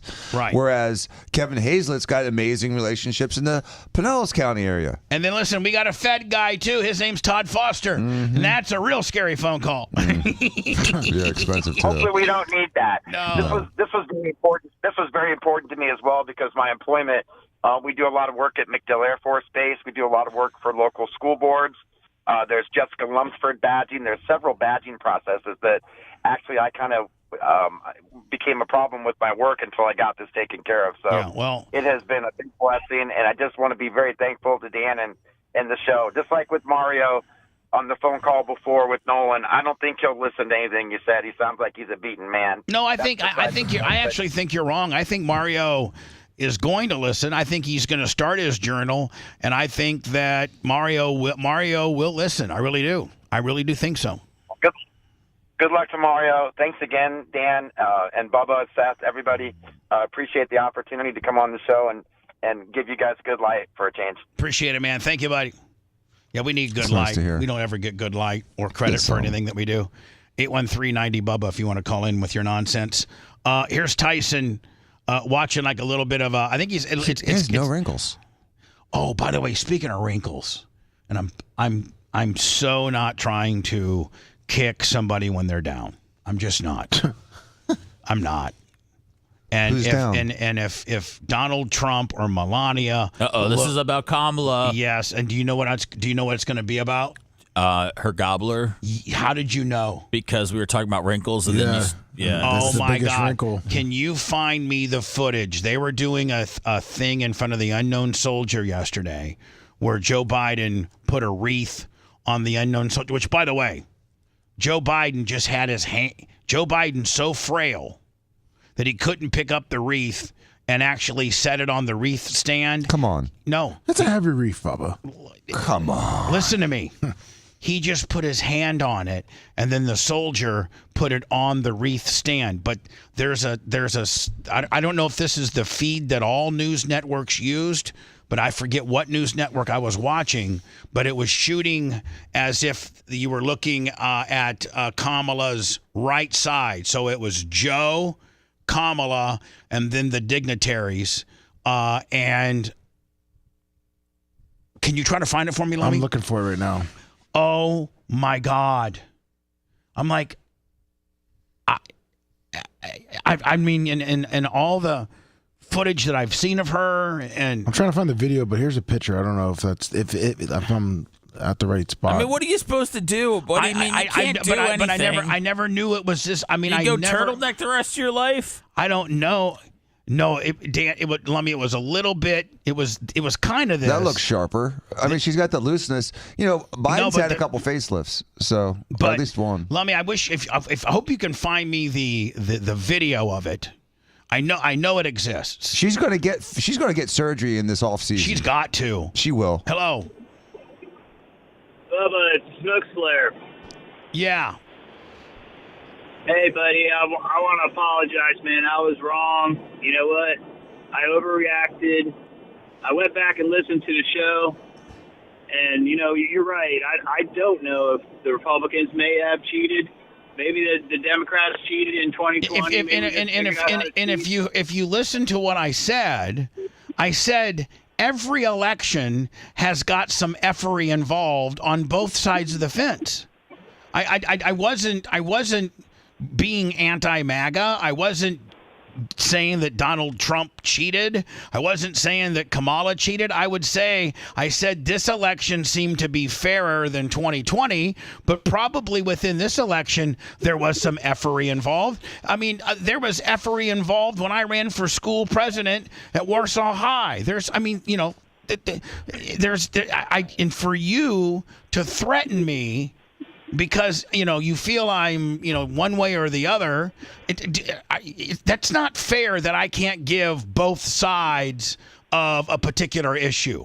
And if I'm not just over here sucking the red D, if indeed I said, you know what, I bet you there was a poll worker that threw in 4 or 5 extra Donald Trump ballots. If you look at I don't know, what, 150, 160 million ballots cast, there's bound to be something of tomfoolery involved on both sides of the fence. And for you, such a great listener, to come up on chat with, I don't know how much longer I can take this, I'm about ready to quit Bubba, when I have busted my ass for you, Snook Slayer, to give you a show that you liked for years, and then you, not just somebody... When he gets outside of the echo chamber, though, Bubba, he can't handle it.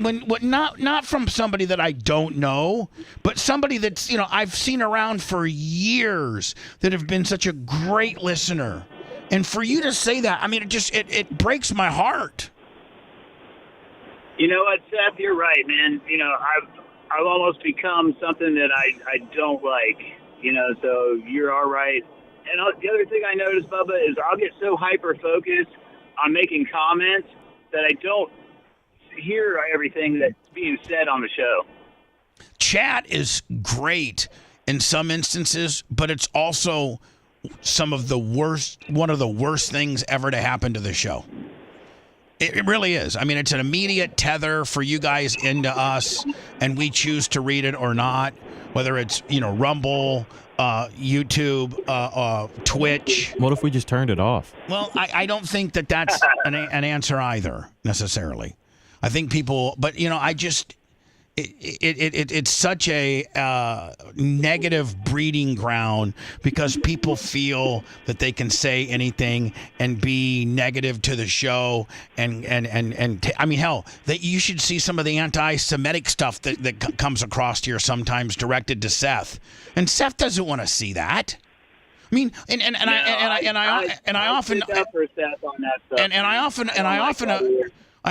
often equate it to this. Dan, what if you're doing surgery on a woman? Okay, maybe you're doing like a breast job and a little lipo deal, okay? And you're in there doing your job, and you've done a lot. Dan, you're as experienced. I probably have a little bit more experience at radio than you do doctoring. I've been in radio nearly 38 years. You've been doctoring, what, 25, 28 years? Yeah, a little over 25. So I got, a little bit more, but still, nonetheless, you've been doing it tens of thousands of times. And while you're doing it, there's this little screen that's telling you how much you suck, and that you're doing it wrong, and they're ready to quit you, and that, it just kind of gets to you a little bit. I feel that it's a privilege for you guys to chat at us. Maybe that's me maybe taking myself a little too seriously, but it's not a lot of regular radio and or content providers. We do a show, and we sometimes interact with chat. Most content people don't really do a show. They just do a show that's based around chat. Chat is their show. They read chat and have a show. We do show and happen to glance at chat. And so taking chat away altogether, I don't think is the answer. I think that'll piss more people off. But be respectful and know that we read this, and that if you're not going to be positive, we're just going to block you, because it's not your right to be disrespectful to us. Now, if you want to, if you want to pick up the phone and call me, and we can have an interaction about something that we agree or disagree with, that's the best way to get your negative comments in of what you potentially might want to say on chat. Just pick up the phone and call me, 813-90-BUBBA, because at that point you're not a faceless little pussy. You're being a real man, and you're picking up the phone and you're calling me, and we're talking it out like men or women. And Snook Slayer, I'll tell you right now, you are a real man, because you picked up the phone, you apologized, you know what you did wrong, and I don't have a problem with you, my friend. And Lummy, if I could figure out how to unblock people, I would unblock them. But I haven't figured out how to do that. We'll take care of it. All right, so you guys Snook Slayer, you're unblocked, but more importantly, you set precedent for, being a real man, picking up the phone, apologizing for being a dick, and I appreciate that, and I'm thankful for that. Well, I think we can all take a step back maybe, and, we don't need to comment on every goddamn little thing, Bubba. I mean, You can, though. You can comment on every goddamn little thing, but try to understand that we're not here, we're not here for your opinions of our program. We're here to try to put together a good program for you, and hopefully you are, support us and will help us. A lot of times, I get some good one-liners from chat. Yeah. Like, I get some good stuff from chat. If you can't add, hold on, let me give you a Deion Sanders analogy. Whatever isn't adding and multiplying in your life is probably subtracting and dividing, and you should get rid of it. So if your chat message isn't adding or multiplying our content and our mindset and our mood, and if it's dividing and subtracting our mindset or our mood and delivering you a show, we're gonna probably get rid of you. Does that sound good? Does that sound good, Seth? How do you feel about that? Good with that? All right, my friend. Hey, Snook. As soon as Lummy, we'll get on it. Lummy says he's got you. Okay. All right, buddy. Have a good show, man. Appreciate. And if you're in there in chat, and you think that, you have the ball. I saw a guy that said, why would you take any advice from Bubba when it comes to women or raising a kid? Look at what his relationship with his son was. When I was giving Mario some very sound relationship with regards to a child custody battle that I have been involved in. That's not very cool for you to say that. That's kind of being a dick. You're lucky I didn't catch it. I would have blocked you. But meanwhile, if you would have picked up the phone, we could have had that conversation. It's easy to call 813-90-BUBBA. I sent you pretty much the whole thing, but I think I got the time that you want to see with Kamala. Oh, you did? Yeah, it's the whole entire ceremony. But is it the top? What is it? Let me see. There should be two. Is it the one with Biden? But is it the top one or the bottom one? Either one. They're the same. It just sent twice. Oh, okay, that's what. Now, you guys. So. If you go to like 2 minutes, let me go to words, so I'm not so late. Because and listen, I don't want anybody to think that I'm making fun of Kamala. But you're allowed to. Well, yeah, of course I am. So who cares if someone thinks you're making fun of Kamala? It just jumped out at me, and I'm like, all through the It just jumped out at you. Oh no, hold on. All through the campaign. All through her appearance on Oprah, all through all the things, they've never had this particular angle because they had to cut the budget for the Gobbler makeup artist. And now she's out there on her own. Yeah, they had $20 million to pay back. So Seth, you're saying they didn't have the Gobbler filter? They gave that last Gobbler money to Megan Thee Stallion. Yeah. Is it true? Now I did tweet this, and I wanted to know if it's true. Is it true that she raised $1 billion, but her campaign is currently $20 million in the rears? That's how it's being reported in the media, Bubba. So arguably, yes. So, what does a campaign do if you're? I think they're asking for money. I don't know what's real and what's not anymore, Bubba. But I saw something going around from the Harris campaign to help continue to fight and by donating money. I got the same thing too. And I know that what I got is legitimate because when it came from the same place that was begging for money when she was the candidate before she lost. It's the same, because I get the Alan, whoever owned my phone before Alan was might have been the most staunchest Democrat. I get Democratic solicitations from people that are running for Oregon Senate. Oh, I bet John Morgan knows Alan. They probably are buddies. Probably. But I got a text yesterday that says the Kamala Harris campaign wants to continue to fight. We're in dire need of your $10. So she had almost $2 billion to work with, and she's so irresponsible with money. She still went $20 million over budget. Now, when you go $20 million over budget, is somebody holding a $20 million deficit bag? Yep. Who? Vendors. She's screwing over. Like networks or radio whoever she promised money to. I'm sure maybe the check to Oprah Winfrey didn't cash. Maybe that check bounced. Oprah, by the way. Isn't that disgusting? Now, hold on. That Oprah was confronted yesterday and said that she did not. Oh, I believe her.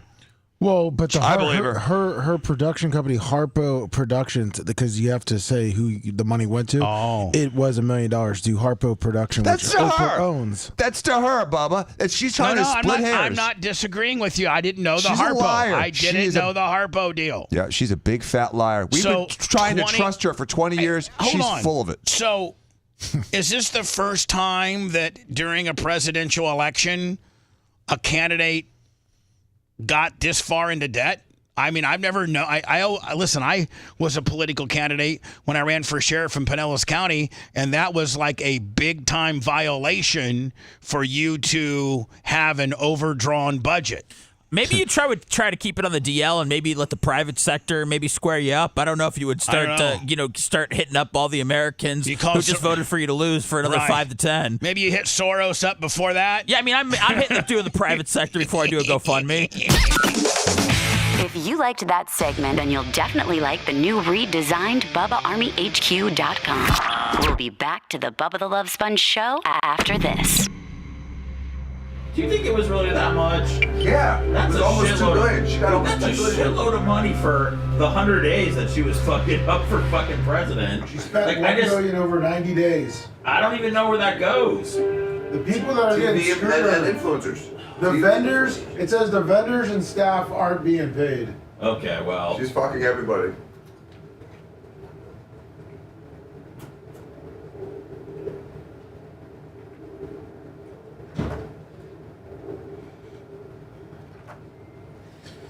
Let me see who's on the phone lines. Tell them we're going to get to them.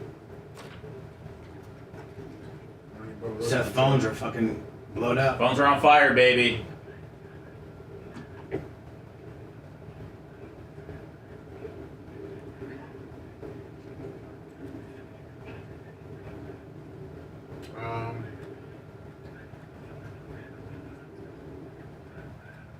All right, well, make sure you don't swear. We'll be back in about 5 minutes. Yeah.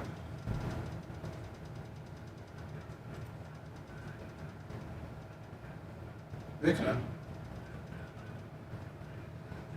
No, just hold on for 5 minutes. Then I'll Bubba it out.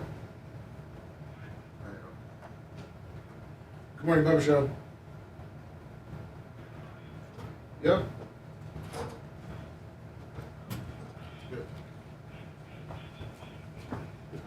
I swear I haven't seen Kamala and Joe together in fucking years. Oh, I can't tell you the last time. It almost looks weird. And look how stringent he is. He's just, dude, he's done.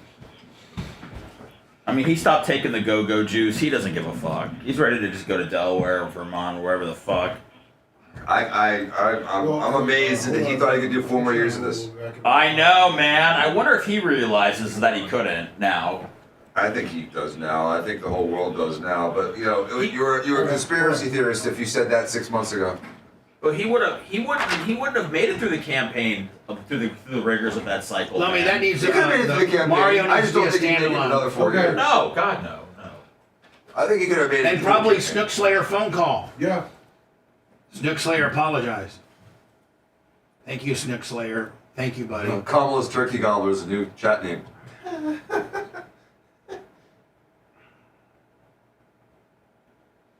She paid $10 million to Megan Thee Stallion. I don't know if that's true or not. I hope not. Really? $10 million, someone said. How much she paid Megan Thee Stallion?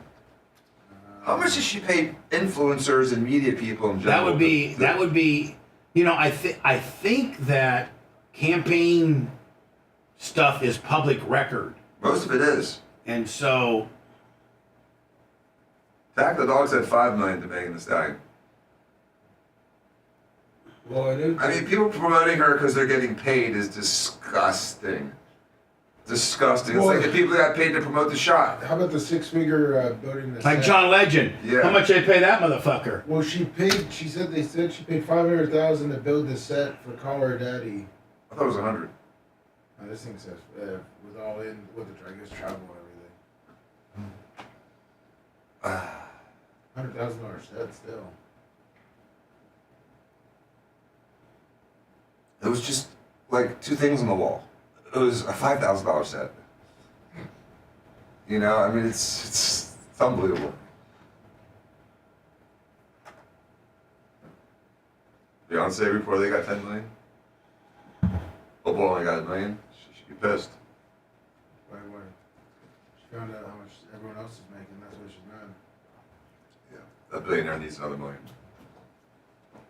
I'm not the one who's so far away. People trust Oprah. People look at Oprah like you're an honest, trustworthy person, and to know that she's been bought and sold. My is disgusting. Never did I wanna be here again, and I don't remember why I came.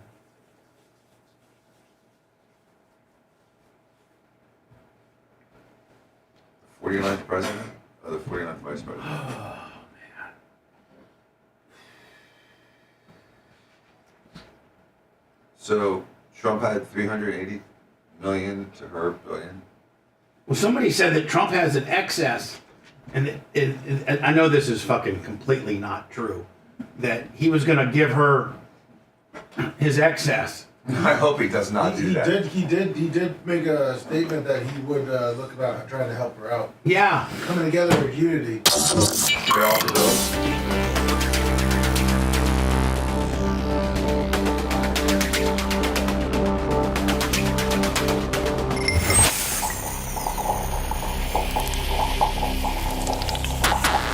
Broadcasting live from the Aquabito studios, aquabito.com/Bubba. It's the Bubba the Love Sponge Show. Clem Kush will be recorded today and then up for podcasting wherever you get your podcast. iHeart, Spotify, Google Play, iTunes. Maybe you go to our YouTube channel, YouTube at The Bubba Army. There's a podcasting section that hooks you right on. Or Lummy the Main Vein, Bubba Army HQ.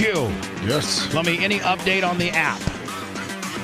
We can't talk about it on the air. I'd say off the air. Off air? Yeah. Okay, thank you. 2 weeks? Roughly. No, it's good news. Fantastic. 813-90-BUBBA. Let me clear this out. And then let me see if, indeed, I know that, campaign finance reports are, open to the public. Let's see, if there anybody actually that have delved into. By the way, Neil Mount plays here, $20 in the super chat. Into the Kamala, as much as all the rumors that are circulating as to how much she owes and what have you, there's got to be somebody that's, looked into her campaign finance report and see if you can find me that story or if that exists. Hello, who's this? Hey, good morning. Hey, Steve. Hi, Steve. Hey, I was just telling Lummy earlier. Anyway, last night on Jesse Waters, they talked about exactly what you guys are talking about, and it's on YouTube. But it's hilarious. But part of it was the $20 million was because they spent so much, allegedly, on the celebrity entertainment, free concerts, and all that. Yeah, I heard Megan Thee Stallion, Beyonce, Oprah, all these these celebrity influencers were paid handsomely. Those might be some of the people that got stuck for the money, and then staffers as well. We're looking into it. And you said Jesse addressed it last night on Fox? Yeah, I watched it on YouTube. But the other thing is I've been listening to you since I'm one of the Orlando people. I can't make the upcoming event next weekend because I've already had plans. But I was hoping to express if it was a hit, if you could do it again, and maybe I could catch that one. But yeah, I work for the fire department. We cover that area, sort of. Well, thanks for what you do. That's a tough job. Yeah, and tell the fire chief not to, if we're a little over capacity at the ale house on Saturday, maybe be kind of cool with the fact that we're just trying to super serve the Orlando audience, my friend. Don't count. Right, but yeah, it'll be cool. I wish I was working. I'd come by then. But we're hoping anyway, it does well. But we've talked about going to other cities. I know we're going to do one in Tampa to kind of wrap it up. So we've got a few spots for plan going next year. But I mean, obviously, we would make a return to Orlando if it was a huge hit. I mean, if this thing ends up being monstrous, like we think it's going to be, then we'll just make it an annual thing, right, Seth? We're going to be in Orlando, every November. I think it will be. I mean, because the traffic's so bad, you know, going back and forth. I ain't got to tell you guys that I-4 corridor and all that, but that Champions Gate area, because of the tourists, it's gotten a little better. But anyway, that's a good location. Well, and if you and also you can watch it on YouTube and Twitch. So you might not be able to be there, but you watch it on YouTube and Twitch. And what else? And finally, buddy. Dr. Dan's outfit the other day was awesome. I got a laugh out of that. The red, that was pretty cool. And I follow you guys on YouTube because of my schedule and stuff. But keep up the good work. I hope to make it to BARP one day, but I just not in my budget. I give what I can, but that's okay. Bubba Army doesn't cost a dime, but my friend, just listening to the show, signing up and being part of our YouTube world is good enough for us, my friend. We appreciate you listening and hope to get to see you one of these Orlando trips, my bud. All right. Appreciate it. Keep up the good work. Keep up the good fight. And the show, I think, is dialed in. It's hilarious every day, I think. I agree.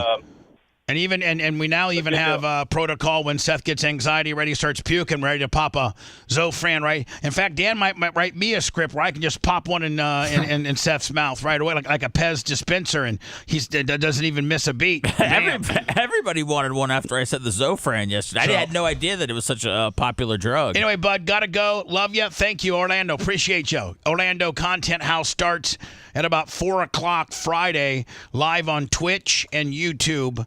As we spend the week in Orlando and we cap it all off Saturday night at the Ale House of the Davenport Ale House. And Dan will be signing 8x10s of him leaning on a Cybertruck for $15, and 8 of that goes to charity. In his red leather pants. Yes. With his Ferrari top. If I had the sign and glamour shot, I said picture. By the way, look at how bad Oprah looks. My Lord. I think she's in Hawaii. Stealing property. I really don't know where she's at, because if you look at this is obviously an RV here to the right, right? Okay. I mean, right? Yeah. If we analyze this. Bubba CSI over here. Okay, but if we analyze this is obviously an RV. This easement here looks unkept. Like, Dan, you don't see easements like this in rich people's places, right? You usually don't see our fifth wheel RVs in rich people's places. And this doesn't look like Can't it just be LA, Bubba? I mean, no, this isn't LA. This looks like Hawaii. The paparazzi are in Hawaii? Yeah. So Good morning. Now, I don't know where she's coming from. Walk of shame, baby. So watch. Like you can tell she doesn't look like she's exercising because she has her purse.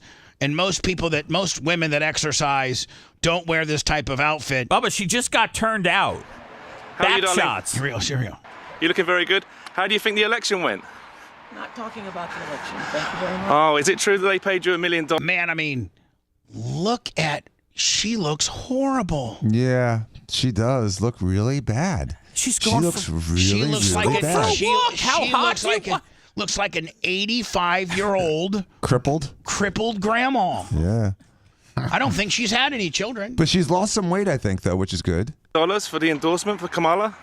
Not true. Not true, okay. Hold on. Did you just answer in a British accent? Yeah. What do you think about all the celeb? Is that Australia, maybe? How are you, darling? You're looking very good. How do you think the election went? Not talking about the election. Thank you very much. Oh, is it true that they paid you $1 million for the endorsement for Kamala? Now, hold on.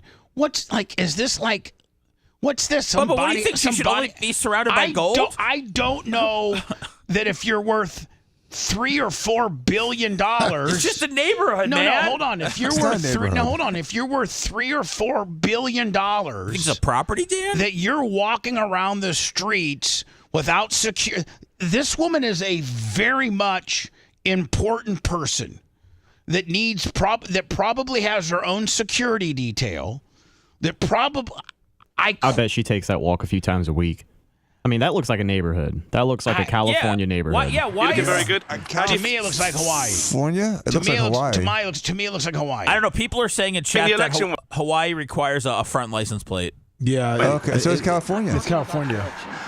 Oh, is it true that they paid you $1 million for the endorsement for Kamala? Not true. Not true, okay. Not true. Nothing ever. What do you think about all the celebrities with their mass exodus?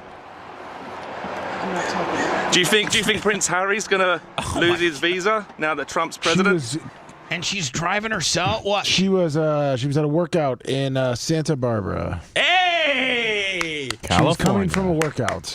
She was coming from a workout in Santa Barbara. Yep. Dan, if I'm worth $3 billion and I got to work out in Santa Barbara, my security detail is pulling up to the front door of the workout detail. Yep. And opening the door. Kind of like, Lummy, you know, Sly Stallone in Tulsa King? Yeah. You ever see him walking by? He's got his driver. That's right. He's got his driver. Why? Steven's got a driver. Why doesn't she have a driver? I don't know. Why doesn't she have security? Why is she schlepping? Why does she look like a homeless person carrying a fake purse? Not only that, but this is a woman that owns a major network in television. Why is it such a bad thing that she feels safe? Rat, you don't live in the same world that I live in then. Yeah, easily. I mean, first of all, she's very polarizing. And, I mean, some nut job could just come and whack her. Yeah, like this paparazzi guy. Yeah. He could come and really mess up her day. Hold on. Interrupt what she was doing. This shows you how susceptible she is. Vulnerable. Okay. Vulnerable. What are you guys planning a kidnapping/rape? I mean, let the substitute the paparazzi for a guy that wants to do something bad to her. Okay, well so there are 3 cars parked to the left of her in this video where she's standing, right? The one in the front is a Range Rover, which is hers. The 2 behind her are black Rivians. Do you think there is little to no chance there is security sitting in those cars waiting for her to drive away? I don't see. Well, why else would they just be sitting in the middle of the road right there? There's no driver in that car. You're looking very good. How do you think the election went? Yeah, there's no drivers. They're empty cars. Oh, is it true that they paid you $1 million for the endorsement for Kamala? Not true. Not true. Okay. I was paid nothing ever. What do you think about all the celebrities with their mass exodus? I'm not talking about. Do you think Prince Harry's gonna lose his visa now that Trump's president? What a stupid question. That was a stupid question. She's Thank sure you, chatty a week ago, though. She sure wanted to talk a week ago. It's amazing.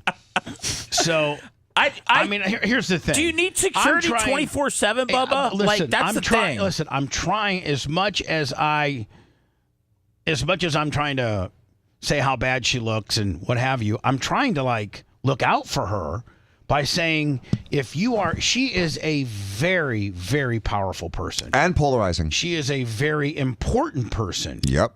And she... Aren't there billionaires roaming all over California? No, there's just not. There's... Mark Zuckerberg probably has this. I mean, everybody's got a security detail. Anyone of that stature and power and polarization should absolutely have someone watching over her shoulder. Here's the difference. Absolutely. It's foolish. Okay, let me just give you another scenario. Let's not go to the hurt her. Let's go to the abduct her and hold her for ransom. I mean, listen, has everybody seen L.A. and how bad of an area that is? Well, she's only a couple suburbs away from that. I've seen the movie Ransom, though. And when what's stopping 2 dudes pulling up in an SUV, throwing her in the back, driving to their bad guy place, and then calling whoever and saying we want a $500,000 ransom on Oprah Winfrey, or we're going to kill her. Well, that's coming up a little short for kidnapping a billionaire. Now, here's the deal. Yeah, I want more than that. Here's the deal. If she has, you're going to give me $10,000. If she's got Jimmy Cleavis and Rob Kahn that are in dark suits and driving the SUV that are pulling straight up to the workout facility and getting out and escorting her to the back and securing her, both armed, then that doesn't happen. I mean, not only that, but this video getting out with I don't know how many views it got, just fuels. Now, Dan, bad people watch these things and be like, man, if she goes to I know exactly where this workout place is. So you can see the corner. Yeah, it's easy to find. I know exact. Let's scoop her up and she's been doxxed. Listen, I'm just a polarizing, crap talking radio personality, and I had just in the last fiscal 2 years, Lummy, 2 people try to kill me. Yes. Have I had not one of which showed at my door? You sure did. Freshly out of jail. who had already killed 2 other people. Now you're talking about a person that's been very polarizing, been international stage, has been accused of everything from being dishonest to being a child trafficker, and just got involved in this very public controversy of whether or not she took $1 million+ to support a candidate. So there's going to be a lot of people on both sides of the spectrum. They're going to be a little irritated with her right now. If I was her, I'd have 5 guys of security I right would now. too. I'd have She's 5, vulnerable. I'd have 5 Rob Cons. Yep. And I mean, Jesus. It's foolish. I mean, we broadcast behind closed, out of all the radio stations in Tampa, Florida, we have the most secure parking lot. That DoorDash guy almost got you that one time.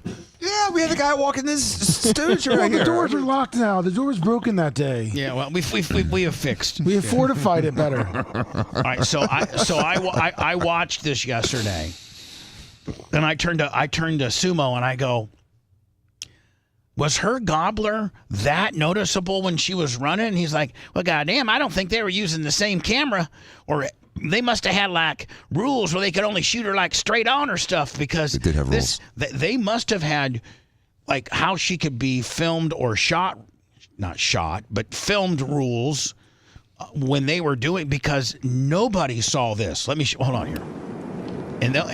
Hold on here. Look at that. I mean, it's got like a mouth right there, and it's got like, look. It's got its own mouth. It looks like somebody did a trach on her. Look, now listen. We have all had our 5 months of this woman, seeing her on TV every day, whether it's the 60 Minutes piece, whether it was the the CNN piece, whether it was the debate with Donald Trump, whether it was she did all kinds of one-offs, and nobody ever shot her at this angle. And never was her turkey gobbler this prevalent. You think she would have lost by more if the gob was out there more? I'm not into gob stats. I'm not into gob stats. Gobs kind of imply some experience. But is that gobbing? Have any of you guys seen the gob? It has its own. It's a pair of lips. I mean, she needs to put lipstick on it. She's 60, Bubba. Like, I don't. Hold on, I'm 60 and I'm fatter than her, and I don't have that bad. Haven't you had things done to you before? No, his neck. I've never had anything. You done haven't to my had anything tightened. Let me just tell you, the only thing that Dan has done with my face is I've had maybe 3 Morpheus treatments over the years and Botox. That's it. That's all I've had. Doesn't do much to your gob. I've not had anything. Now, and if I had that gob, I hope Dan, my best friend, would say, "Hey, Bubba, I got something for that gob, buddy. It's not so good. You gotta do something. I love you to death, buddy." Someone said on chat but you've let that gob go away. Someone said on chat that she was taped, which would work. You can tape that skin tighter. Is there anybody? And then now that she's not doing that because she doesn't care and she's just hungover. Okay, is it just? Hold on now. Is it she just feels like Mach? Is it just me? Or is that very much noticeably different? Yes. Than when she was the candidate? I agree. I agree, Bubba. Steph, how about you? I mean, did you?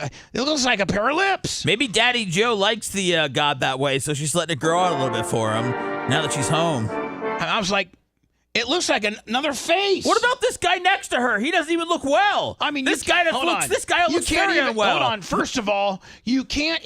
Her gob is really consuming my attention that I can't even look at anybody else. Well, this guy looks like a mummy. I mean, I hope he's okay. The guy on the right or the guy on the left? The guy on the right.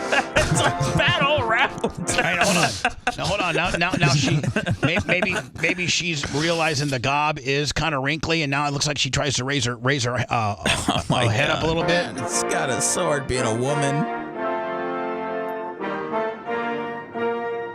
Yeah, Joe's gob looked normal. Joe's gob looks like an older, fat, Yeah. And it wasn't there 3 years ago because he had just come off a facelift. Now, Dan, let me ask you a question. Mm-hmm. Do you have is there, not, is there a procedure in the plastic surgery world that can rectify that? Yeah, decapitation or just a facelift. A facelift. A facelift. All right. So does a facelift not only take care of a face, but take care of a turkey? Is this called the turkey neck? Like what is this called? It's a loose neck. She's got jowling. If you look at the line from her earlobe, where she has that listening device to her chin, you can see there's like that irregularity right there. Right there, that little swelling, that's jowls. Okay. And then she's got that laxity in her neck. So she's got, platysmal bands, laxity in the neck, jowling. She needs a facelift. She hasn't had her facelift yet. So what would you do? You lift it from back here, back right? in there. Yeah. But now during the campaign, they may have been taping from back there. Literally like taping the neck and pulling it back like they do in the movies. It works. It just doesn't last forever. Just look at it. Yeah, I know. She looks old. It looks like a mouth. It looks like a mouth. She would have done better looking old and looking mature and looking wise instead of trying to look young and fun. That didn't work. And here's the deal, man. I don't know who the cameraman is, but I mean, they're saying this is a hit piece. Well, on her gels. I mean, they're really. And then finally, somebody in the earpiece is like, "Let's go ahead and fade out of the jowl." Listen. So somebody gives them the ready. Don't make it too obvious. Go ahead and zoom out now. Okay, we got a neck kick up. That guy looks like Mr. Burns. I mean, Dan, what would that cost a person retail? If she like 12,000, 12, maybe 25, depends where she has it done. I mean, I'm sure she'll pay 70 because she's so efficient in how she spends money. But like in Tampa, Florida, what's a Halperin or a Diaco charge for that? 15ish. 15. She'll have some downtime after this to get taken care of. Is it painful, Dan? Yeah, at first. I mean, it's a facelift. I mean, I know, but you're cutting your whole face. I understand that. Like, I mean, is she in bed for a week? Does she got 3 days? drains? Does she got drains? Drains for 3 days. Yeah, for 3 days it sucks, and then she starts. Look getting at better. it even from this far away. You can see that it. Yeah, looks it's like casting shadows. It looks like almost a golf ball divot. Now, I want you guys to see this. This is the best. Are there next things that we can do to prevent this, Dan? So watch this now. Now watch. So this wreath, and I don't want anybody to think that I'm being disrespectful to any veteran or the Veterans Day memorial celebration that they had at the most obvious, the most sacred burial ground we as a country have, which is the tomb of the unknown soldier, which represents every person in our military that lost their life that we never found their remains. There's so many of those. And so there is one person in there, but they never were able to identify. The way that I know the story, that there is a person in the tomb of the unknown soldier. It was just a person that was so blown up so badly that we could not identify them. Mm-hmm. And so that represents every person, and it's highly guarded. It's one of the most prestigious jobs in the military to be a guard of the unknown soldier. And it's really one of the most sacred places on earth. It really is. At least to the Americans. It's guarded every day, 24 hours a day, 365 days a year, regardless of weather conditions. And if you think they're going to take some of those guards and put them on Trump's detail now? No. But I will tell you this, man. If you've never seen, I've seen it twice, the changing of the guard, and it is the most surreal, unbelievable, cool thing ever. And it's just unbelievable. So I'm not being disrespectful to the ceremony and what the tomb of the unknown soldier represents. Please don't think that. I just find it odd that our president is so weak that he cannot even lift this wreath. Now, obviously, somebody can, because there's a military personnel comes up and is holding this wreath. And so all Joe does is put his hand on it. I'm going to have to defend President Biden here. I saw what they you do said. that. They do that for every president. Well, no, I'd like to see others. Well, let me I want you to see it. I just want you to see That was hard for Lemmy to do, Bubba. You got to give him props. I just want you to see. Oh, I saw it. I want you to see. So they take it off of this holder and they put it on another holder.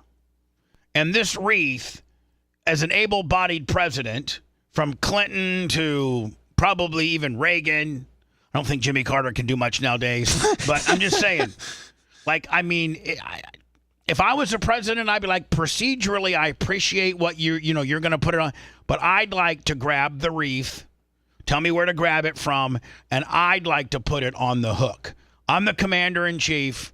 I don't need, if the protocol calls it where you present the wreath to me and I then follow you to the hanging spot, I don't need you to hang it. I'll take it off this holder and put it on the hook. Okay? I mean, and Dan, I think if you're the commander-in-chief, you can say that, right? I mean, yeah, I think you're the commander. That's what I'm saying. And the chief. And if they're like, well, sir, procedurally, we don't do it. Well, I don't care how you guys do it. I'm going to do it this way. And if I'm able-bodied enough, Lummy, and I can lift, I would say that this wreath might weigh 15, 20 pounds. Yeah. So just watch. To me, I just didn't like the way it looked.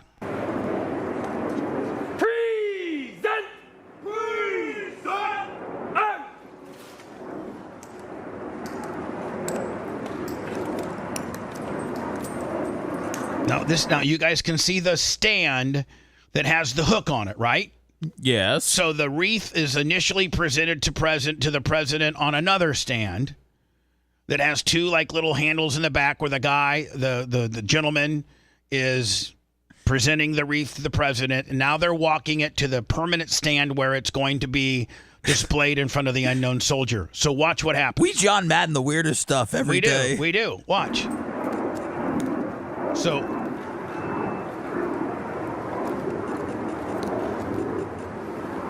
I mean, perfect. But I sent you, because we want to be fair and balanced here at the show. I sent you when Trump did it. Did Trump do the same thing? Yeah. Okay. I just wanted to. Fair and balanced. Fair and balanced. And guess what? I'm wrong. You thought Biden looked weak there? Yeah. I mean, Dan, did it not look like that he was just holding on to it? He's looked weak every day for 5 years at this point. So it's a coordinated event. Okay. Yeah, it's a ceremony. It's a coordinated event. It's doing the same way. Looks pensive. He holds on for another moment, then takes his hands off. It's identical. Just for the pictures. Mm-hmm. Okay, I'm wrong. The only difference is you don't just have the come on the gob. I'm wrong, and I apologize. You weren't wrong, Bubba. He did look weak. If you want to deep dive into the Bubba the Love Sponge show from the past, go to BubbaArmyHQ.com. We'll be back after these words.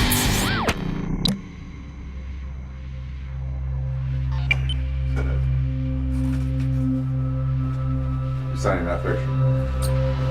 So I'm wrong. I'm an asshole. Snook Slayer. Got another one on me.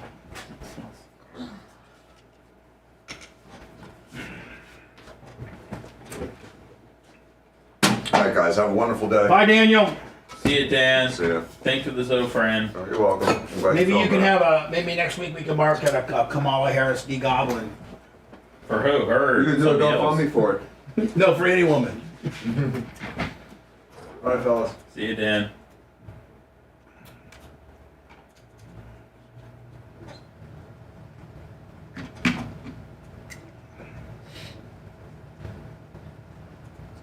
I don't know why Dr. Dan wanted me to send this to you, but he said he would like this to be his press. Again, Ned's herpes. I'm wrong. If this is the way it goes with every president, then I'm wrong. I thought that as little as the wreath was, that the president could pick it up and put it on the hook. It looks like the people do it for him. My bad. Well, you're wrong, motherfucker. So you know what happens? What? You're wrong. So you better wear that all day, bitch boy. You better wear that. I sent you a picture of that Dr. Dan wanted me to send you of that he wants for his press picture. He wants what? He wants the picture that I just sent you for his press picture. What we're doing? That's not him. What's he happening? wanted me to send that to you. Tell him to try again. What's happening here? Tell him Bubba rejected it.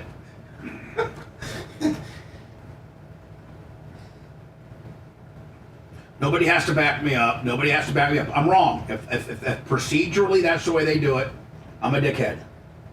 I'm a wrong dickhead. But you still got a nice dick head. Right? I think my dick head's probably normal. The head of my dick. Mine's the shining light of my whole cock and balls. I think I've been told that mine's maybe a little bit smallish, maybe. I don't know. Smallish? Yeah, I don't know. I don't think the head of my cock is probably my strong suit. I've been told it's pretty. Oh. That's cool. I mean, I think every girl tells you got a pretty dick when they like you. When they like you. In the early stages, you know? Yeah. Yeah, no, that's why women are so great. Because they give you this, you know, you're like, oh my God, she said I had a pretty dick. Yeah, and then you fall for her, and then that ends her quickly. toothbrush is in your fucking apartment 2 weeks later, and then Right. you're married. And then you marry her and have a kid, and that pussy just straight dries up. You know what I'm saying? Yeah, you got Like, sucked in. the enthusiasm, your dick's no longer desirable. You know, where do we stop at this point? All right. So All right, just us real men in here. yeah. Do you get your penis called pretty a lot? Is my penis called pretty? Like people have had women call it pretty? No, me? No. I don't know. That's what Bubba said. He said all women call your dick pretty. No.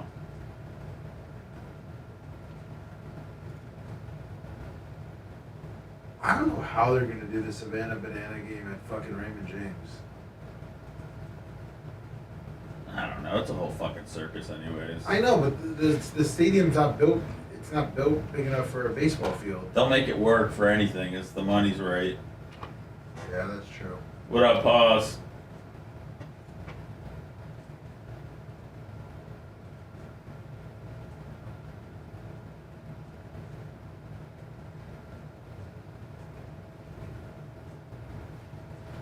What a cute dog. What's up, Bulldog Tommy?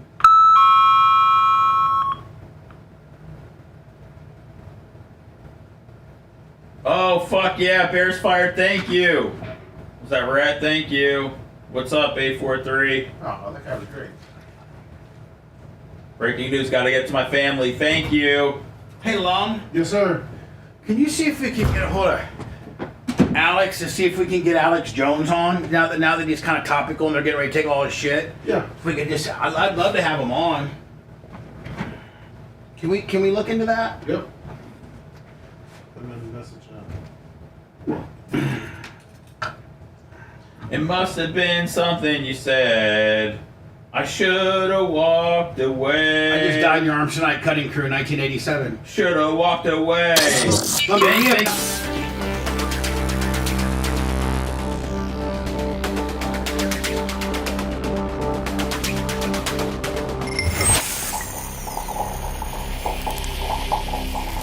Zero PayPal. Broadcasting live from the Aquabito studios. Aquabito.com/Bubba. It's the Bubba the Love Sponge Show. You know, we've had a great day with regards to numbers. I saw like I think 1,400 on YouTube today. I saw like 1,300 on X. No, we're at 1,600 on X. 1,600 on Rumble. Couple hundred on Twitch. Then we throw Facebook in there just for, you know, shiz and grizz. We'll do 50, 60 or so in there. I mean, love me, that's like $6-7 grand. All in, bitch. Hey, we're going to make a ton of money this weekend, Bub, at the Content House and for Operation Pigmentation today. Operation Pigmentation live across all of those platforms. 5 platforms deep. Today, that'll be at high noon. Clem and Kush will record that prior, and that'll be a podcast that you can go download. Download that if you can for me. 813-90-BUBBA if you'd like to call in. Hello. By the way, let me zero money on Venmo, PayPal, Cash App today. It's coming. We've only had Cash App. Primetime Toys, $50. Yeah, if I have, usually my PayPal's, humming by now. Nothing. I had pro-action suspension. My buddy DJ yesterday from the shirt I was wearing. This shirt, guess who gave me this shirt? This shirt's a very special shirt. The Texas Hangman? Airtight, Skiz, Piz, on the West is. Nice. Joe, love you. It's an old Kickback KOME shirt. It's a legendary rock station. Lummy, there you go. Mario from Vegas, 25 on the PayPal. Thank you. We didn't get skunked on the PayPal today. Thank you. Hi, who's this? You're on the air. Good morning, Bubba. Yes, sir. Hey, I thought that was great advice you gave Mario. Not only to save him money, but also, you want that for your kid. You want him to have great support from both his mother and his father. Yeah, you really do. I mean, every kid needs both parents involved. Your dad plays a role, your mom plays a role, and you've got to have them, even though they may not to be together, you just got to have both of them in your life. You really do. Absolutely. So, hey, yesterday you're talking about Travis Hunter, and I wanted to get in that Chris Gamble from Ohio State, I think he was drafted in 2004, first pick to Carolina Panthers. He also played wide receiver, cornerback, and did kick returns. I mean, to the level of, I mean, how many, I think Travis Hunter has either 9 or 10 touchdowns so far this year. I think 3 picks, 120 tackles. So he's doing both on very high levels. He did it on a high level. What was he even considered? Who won the Heisman that year? I don't know if he was considered or not. I don't remember who won either. But he scored touchdowns on all three facets of. Yeah, but how many? Like one, two? I mean, several. What's Several. what's the guy's name? Because Lummy will bing him up right now and give me the stats. Chris Gamble, Lumby. It's Mill 72. Oh. The guy from the Panthers. Let me hold on, sir. He was a great DB. Hold on. Let me give me his college stats, if you could, please. Yeah, it's going to be a second. Sorry. He didn't really do much in the league. I didn't really remember him in the league much. He was a good corner for years, but he didn't dominate. He caught 40 passes for 609 yards for his entire career. Yeah, he rushed 6 times for 68 yards with a touchdown return. All right, so he's got 40 passes for 690, and how many picks? How many interceptions? 7 interceptions. 7 interceptions. Yep, 65 tackles. Yeah, I don't think that's close to the dominance of Travis Hunter's stats, in my opinion. Maybe on the defensive side. Maybe on the defensive side of the ball, which is why he got drafted as a corner, and excelled in the NFL as a corner. But I don't think on the wide receiver thing. I mean, I know that Travis Hunter has 9 or 10 touchdowns just this year. Yeah, he's an awesome player. All right, I was wondering the guys our age in our 50s have these shoulder problems. I was lifting some cases off the dock the other day and felt something. And I was wondering if you and Dr. Dan could possibly do a short video of the exercises you gave him. He says they're helping him, and I need to do something for my right shoulder. You could. It would be even as simple as getting one of those rubber band gym kind of deal things. And it's and it's just putting tension on that shoulder, whether it be like a pitching motion or whether it be like just a straight lateral press, just putting some tension on that, not too much.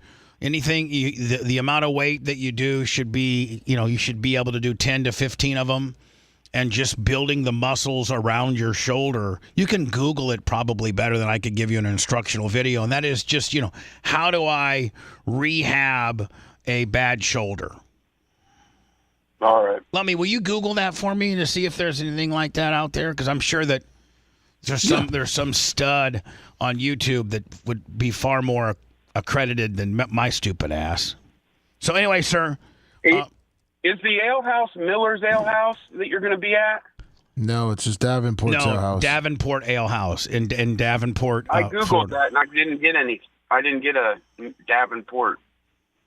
Okay, I'll keep trying to find it. Well, you got to find it. You got to find it, my friend. Jesus, you got to come see us. I know.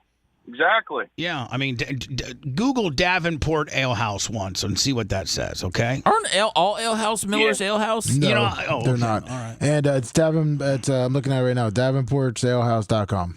davenportsalehouse.com. Yep. All right, I'll put the .com in there. Maybe that'll make a difference. That really helps with the internet. I mean that's pretty crucial in the internet business, my friend. Okay? Appreciate you, my friend. Not the sharpest knife in the drawer. Final thing, I presume that Mike Tyson is watching this right now. Is there anything you want to say to him? Mike, I love you, but this is my sport now. It's an honor to get in the ring with you. I'm so honored. You're a legend, but I'm going to take your throne, brother. There's a fundamental difference between me and Jake. He's a manufactured killer. Television and paper made him a killer. He's manufactured. I'm a natural-born killer. That's the difference. Okay. Natural-born killer. I like it. I like it. And he is kind of right.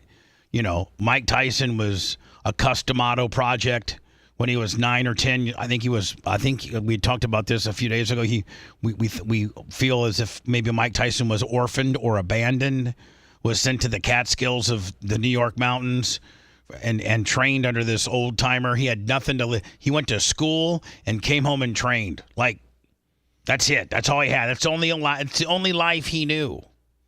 And at night, you know, Cuss would take him down to the basement and they would watch old-time boxing films. And Cuss really took a liking to Mike because he thought I really got a chance because this kid is, you know, really hard-ass, not soft. Mom and Dad don't drop him off at 5 o'clock and pick him up at 7 o'clock for boxing lessons. This kid was like a feral, runaway wild cat that I took in and made him arguably, definitely Mike Tyson, heavyweight wise, is on the Mount Rushmore of boxing. I mean, you look at Muhammad Ali, Mike Tyson, maybe George Foreman, and maybe Evander Holyfield. I don't know. What's the Mount Rushmore of heavyweight boxing? Who's the hey Alexa, who are the greatest heavyweight boxers of all time? I'm having trouble hearing. Can you say that again? Floyd's not a heavyweight, but he's one of the greatest boxers ever. No, that's why I wanted to actually I'm denote not sure what went wrong. Hey, Alexa, shut up. That's why specifically, Seth, I wanted to make it heavyweight. Right. Because if you just go boxers of all times, Is George Foreman in there? Heavyweight-wise, I think so. I think George Foreman, Mike Tyson, Muhammad Ali. Give me the fourth. I need the fourth. I'm not a boxing historian. Probably, I don't know. Who's that latest? We got Rocky. Marciano? Marciano, Lennox Lewis. Was he a heavyweight? Yeah, this is in the heavyweights. Apollo Creed. Joe Lewis. Rocky. Joe Frazier, Joe Lewis, Larry Holmes. Yeah, it's. But I think the three that just absolutely. I don't know. That fourth is interchangeable, but it's Muhammad Ali, Mike Tyson, George Foreman, then fill in, you got James Buster Douglas. Yeah. With his one. That's all I needed. Lummy, I need you to get a hold of the Alex Jones. Alex actually looks good here. When I saw him, got a little tan. Dude, the losing it all diet is one of the best that you can be on. I like to be on the losing it all diet. Yeah. He looks great. Maybe he's sobered up. Maybe when the feds are there, you can't drink. Maybe Seth, before the feds came and started, inventorying everything, he took all the alcohol out of the facility. Yeah. And so he can't get drunk at work anymore. I don't know. Can we buy some of his stuff? I don't know. Day afternoon. INFOWARS, the equipment day. So I think he says Wednesday. No, I'm sorry. Is it day afternoon? It just says day. I don't know if he's saying Monday. I think this is from yesterday. So I think I think he's saying Monday. It's clipped. It's cut off. So I don't know when this is. I'm assuming he's saying Monday afternoon. Day afternoon. INFOWARS, the equipment, INFOWARS.com, INFOWARSstore.com, and a whole bunch of other stuff is at a federal bankruptcy auction from the fake judgments and the rigged trials where I was found guilty beforehand and they had literal show trials out of the Soviet Union or Nazi Germany. Right when I walked in here during the break after getting a glass of water, saw the auctioneers inside the building going around surveying from the last time they were here to make sure all the stuff's here. Everything tagged, everything marked. This day afternoon. I mean, it looks like, Lummy, I've been down and out. I've had some IRS issues that I did get a letter from the IRS last week that says we are in receipt of your latest offer of compromise. We will notify you of our decision within the next 90 days. I would love to have this thing. This is that poll, and it is a shock result. It shows Kamala Harris ahead of Donald Trump. This is that poll, and it is. And I did get a letter from the IRS that says they are in receipt of my latest offer of compromise. We've gone back and forth, and I'll have a decision in 90 days. Hopefully it goes well. Yeah, I'd like for that to be over with. I really would. Did you guys see Bitcoin yesterday? Yeah. 86,000. It's on its way. And the IRS made me, I had to sell all mine. And you know what, Lummy? I had 1.5. I'd saved like 100, 150 a week, and I had 1.5. I don't have any now. I actually sold it and lost. Oh, jeez. Yeah, it's probably going to hit 100 by in the next couple of months. So everybody's getting rich off Bitcoin? Well, people that bought, obviously, a while ago. I bought mine, Lummy, at 28,000. I mean, Kevin Hazlett. Sold mine at 26,000.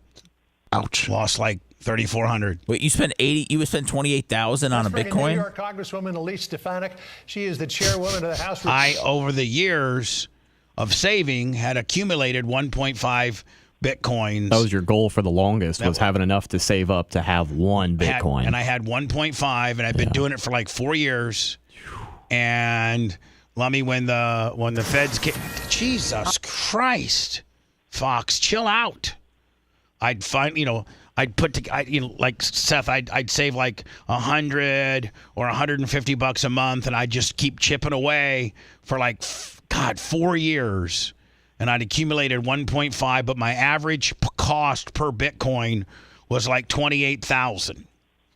And when I had to sell to be able, Lummy, to settle my business tax liability, I sold them for 26.5. So I lost like $3,000. Thanks a lot, IRS. Thanks. You could have paid them back by now. Don't make me sick to my stomach. You didn't see what it opened at today? What? 86. Yeah, it's all time. There's no open. It's always running. It's 24/7. Who's this? Hey there, it's Paul from Canada. Hi, Paul. You did the right thing, Bubba. No, I didn't. I'm so trying to mark it out just real quick there, buddy. I need some of that. I need some of that throw up medicine that you got. Please. I got you. Yes, sir, Canada. What do we got for me, buddy? How you doing? I'm just marking out here real quick there. I haven't listened to you guys since the Radio IO days, the end of that. I've been a member of the Burke Brigade, love Shannon and everything. I got this fancy stereo for my old beater car, and I can put the Radio IO app, and so I started listening to you guys there in the mornings. It's been about a month, but you know what? You guys got a real good, solid product going on here. It's kind of marked out. And appreciate that. What part of Canada are you marking it from? I'm up in New Brunswick there, way up the East Coast there. I'm just across from Maine, about 20 minutes. Nice. We're actually getting ready to update our app probably within the next 2 or 3 weeks. So it'll be called Bubba Army HQ, which will allow you to go back and get some of our older shows or listen to the show. The show will stream, 24 hours a day, keep a repeat. But as you know, we're huge Shannon Burke fans. We have Shannon on from time to time. He's Afternoon Drive, and I'm Morning Drive on Florida Man Radio in Fort Walton Beach, 103.1. And we appreciate you stumbling upon us. And we also have a big YouTube channel as well, which is at the Bubba Army. Go look at that, too, if you want. Well, Bubba, to be honest with you, I'm basically retarded. It's all I could do to set up the app for the Florida Man on this phone, on the car stereo. So I'll listen to this way for a bit. There, maybe I'll get my daughter to show me how to use the YouTube or any of that stuff there. But I just want to say you guys got a great product. I mean, it's way different than back in the IO days or even the Sirius, but it's good. It's really good. You got a good crew there. Appreciate you gain back a listener. Appreciate you, my friend, one by one. I appreciate you, especially you fine Canadians. Sorry about Jack Tureau being such a dick, but can't get nothing we can do about that, my friend. Well, we got an election next year, so hopefully if what you guys happen down there has any consequence up here, we'll get some people with some brains and common sense in power instead of a bunch of useless liberals. Appreciate. Well said, my friend. You have a great day, buddy. Thank you. All right. How about that? That's awesome. Guy lost contact of the show for, I don't know, maybe 10 years and refound it through the Florida Man radio app. And bam, got yourself one more. On one at a time, buddy. One at a time.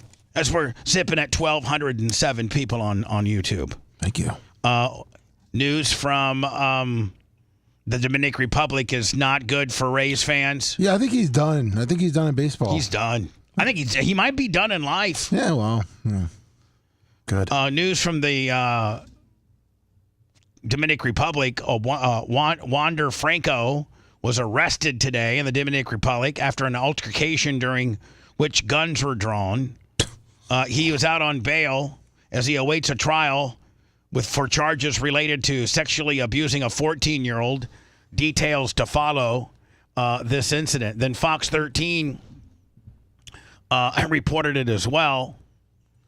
Franco is currently on an indefinite administrative leave from Major League Baseball as he prepares to stand trial in the DR next month for his ongoing sexual abuse case. He's charged with sexual abuse, sexual exploitation against a minor, and human trafficking, which could carry a sentence of 20 years. He's done. Yeah. Was there a question about him being done before this? No, but he just got in more trouble last night. I think that's what the story was. Yeah, I think banging the 14-year-old, I feel like probably was the nail in the coffin for MLB. Yeah, I mean, he could even get cleared potentially in the DR and the MLB, like the Trevor Bauer guy, right? Yeah. He was actually cleared of all charges, and it was with legal women. Yeah, with You're listening to the Bubba the Love Sponge Show. If you want 24/7 on-demand Bubba and the crew, go to BubbaArmyHQ.com. The Bubba the Love Sponge Show will be back after this.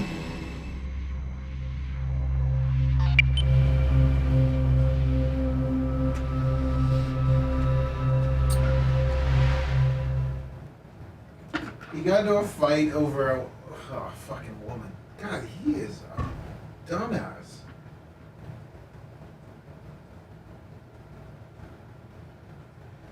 Oh, what a waste of talent.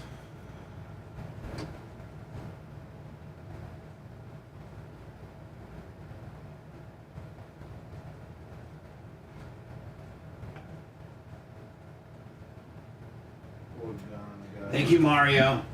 And you're welcome for the advice, my friend.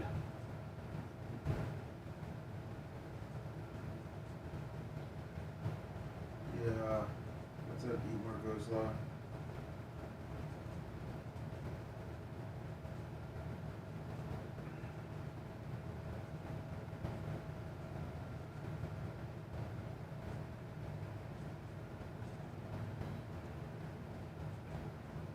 Morning, Dr. Dan's Moving Onion Maker. Oh, man.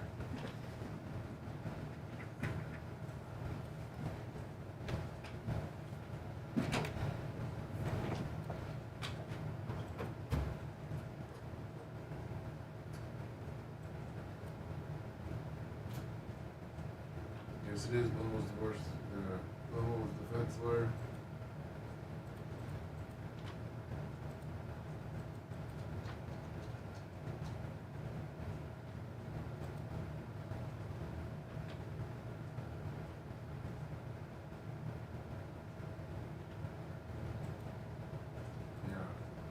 Looks like he pulled a gun on her guy to get a woman's attention.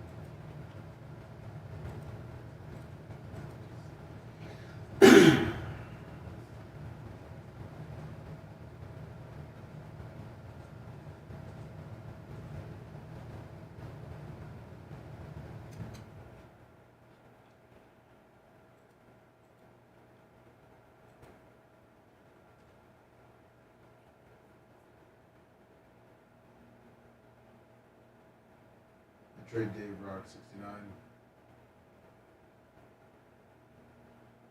That's good. Grouper Lips. Which one is it, Grouper Lips? Which is the last one?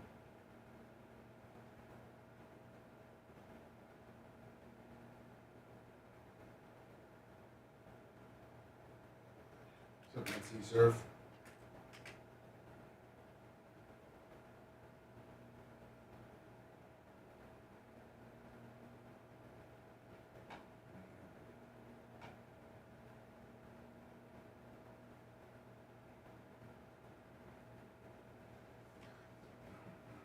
That's not hope not eat more coleslaw. Let's hope not. Hopefully they can turn the page.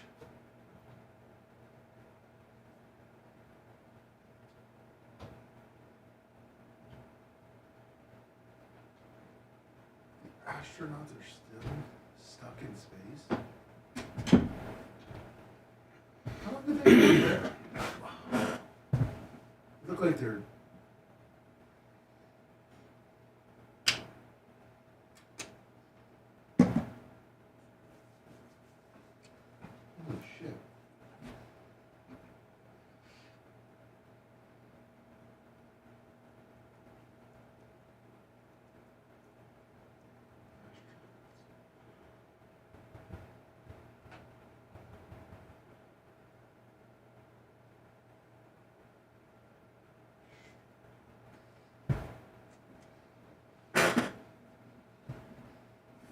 months.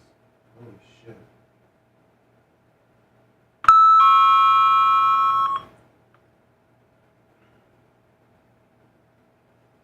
think I'd lose my fucking mind.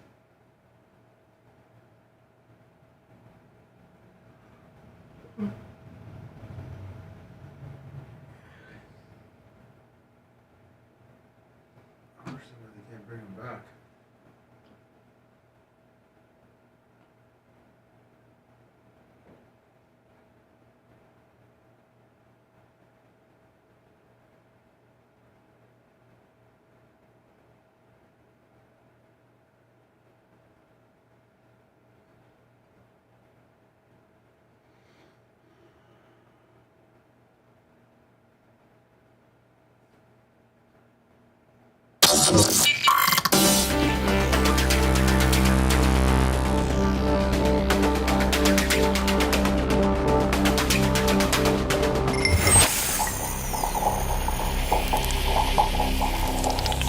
Broadcasting live from the Aquabeto studios. Aquabeto.com/Bubba. It's the Bubba the Love Sponge show. I don't know if college is going to be Walker's thing or going to be Sammy's thing. College obviously wasn't my thing, and it wasn't my son's thing either. I tried. He was very honest about it. He's like, I don't know if college is for me, Dad, and I didn't disagree with him. I wasn't for me. I wasted I wasted my parents' money, and I wasn't into it. So I didn't even really, push my son going to college. I thought he'd find his own way. I think maybe he is. Good luck to you, buddy. I'm going to miss you. It's going to be three years going in February. Oh, man. How much longer I can take this? I might need to get some of that throw-up medicine that Seth's slinging. I'll sell you a couple pills. No problem. Or we can do some exchange. I got some stuff you might want. Oh, okay. School bus. Yeah. That's cool. Got some totem poles. You don't worry about that over there, Lummy, okay?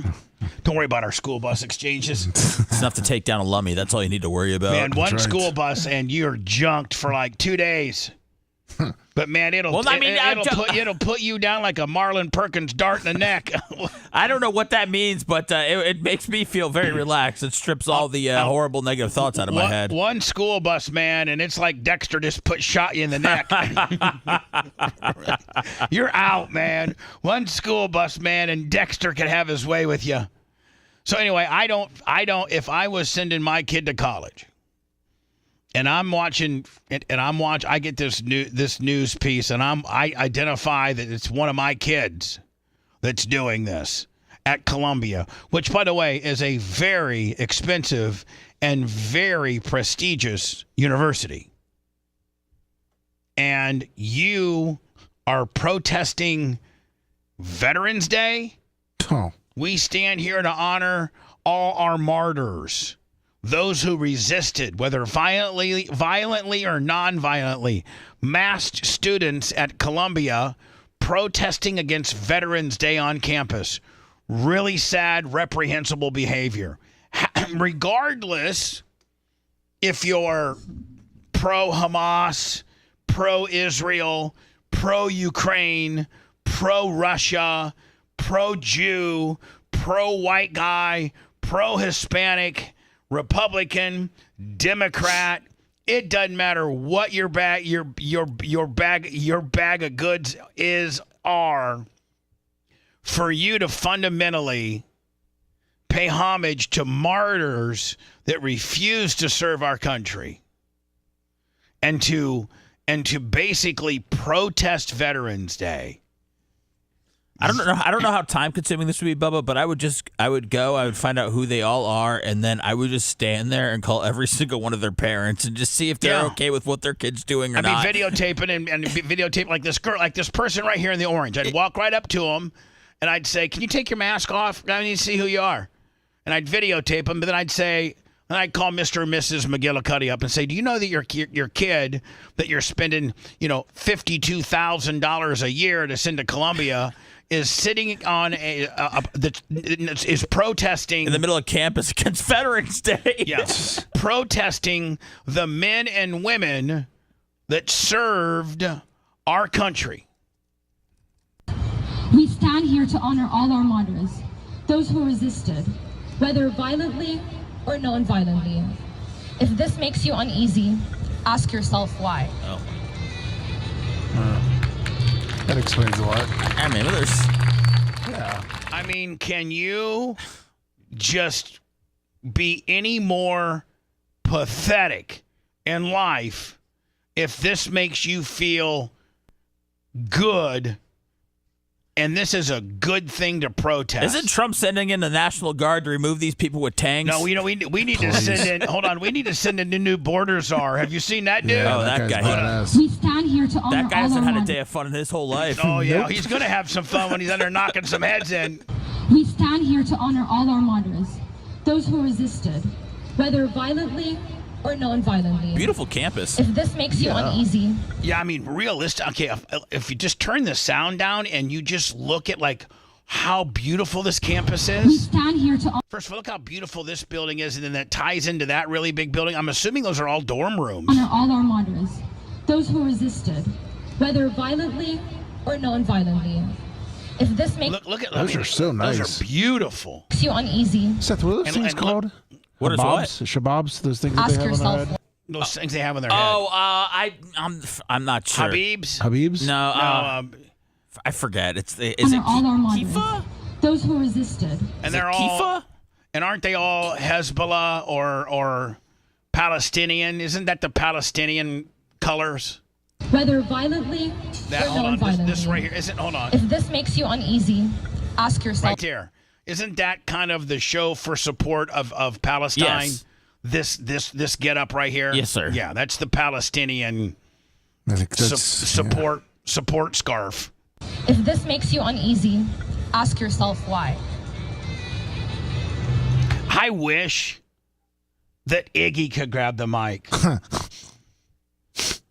after he's just stressed out. And look at them all. They're all just a bunch of soft as butter pussies. Soft as butter pussies. You don't see. First of all, you're a pussy because you're not showing your face. And you're going to pay homage. You're going to pay homage. You're going to pay to all the martyrs, violent and nonviolent, that resisted our military. Oh, this kind of stuff pisses me off. Yeah, that's our new generation. Yes, protesting Veterans Day is a new thing, but college kids, that's kind of a new low. Oh, but college kids continue to impress with the things they protest about. I can't wait to see what's next. This, by the way, this is Trump's new border czar. I think the border's got a whole new Dude, this guy is scary. Yeah, it's what we need. He used to be a New York cop. I'm really encouraged by what you're saying. Tom Holman, who has spent 34 years working for the federal government, I think, Lummy, in maybe, Border Patrol, I think. Yeah, he was one of them, yeah. Because I think the toughest part of your job isn't the deportation. It's dealing with the propaganda from the other side saying that what you're doing is not compassionate, that it's not humanitarian. And what do you plan to do? I'm glad you mentioned the 300,000 children that are missing. But how? By the way, I forget, since we've opened the border, child trafficking and fentanyl and crimes have increased. I forgot. I don't want to say a percentage in fear that I'm grossly wrong, but I think this guy, yesterday I was watching him, this new border czar had a statistic on human trafficking, fentanyl, child abuse, and crimes have gone up X amount of percent since the Biden border policy versus the Trump policy. You're going to deal with those kinds of attacks, even though you know. I did hear him say yesterday, somebody was trying to bust his balls saying, you're going to break up families? He's like, no, we're sending them all back. We're not keeping the kids and sending the parents back. We're sending them all. Family of 4 in, family of 4 out. Right? Dad doesn't get a stay and the other 3 go back. They said it's going to cost hundreds of billions of dollars a year to deport. It'll probably pay for itself in 2 years. Will now it? The Roosevelt Hotel can finally be for people that want to rent it. But what they say, they're going to try to round up like 2,000 people a day or something? Great. That I mean, how much does it cost us when we give them $2,400 a month? I just feel like it's something that you could just, everybody out there could be like, hey, if you go and you capture, an illegal immigrant, take them to your local fire station, get $50. Trying to be a bounty hunter now? No, I'm just saying that there's a way we can make this cheaper.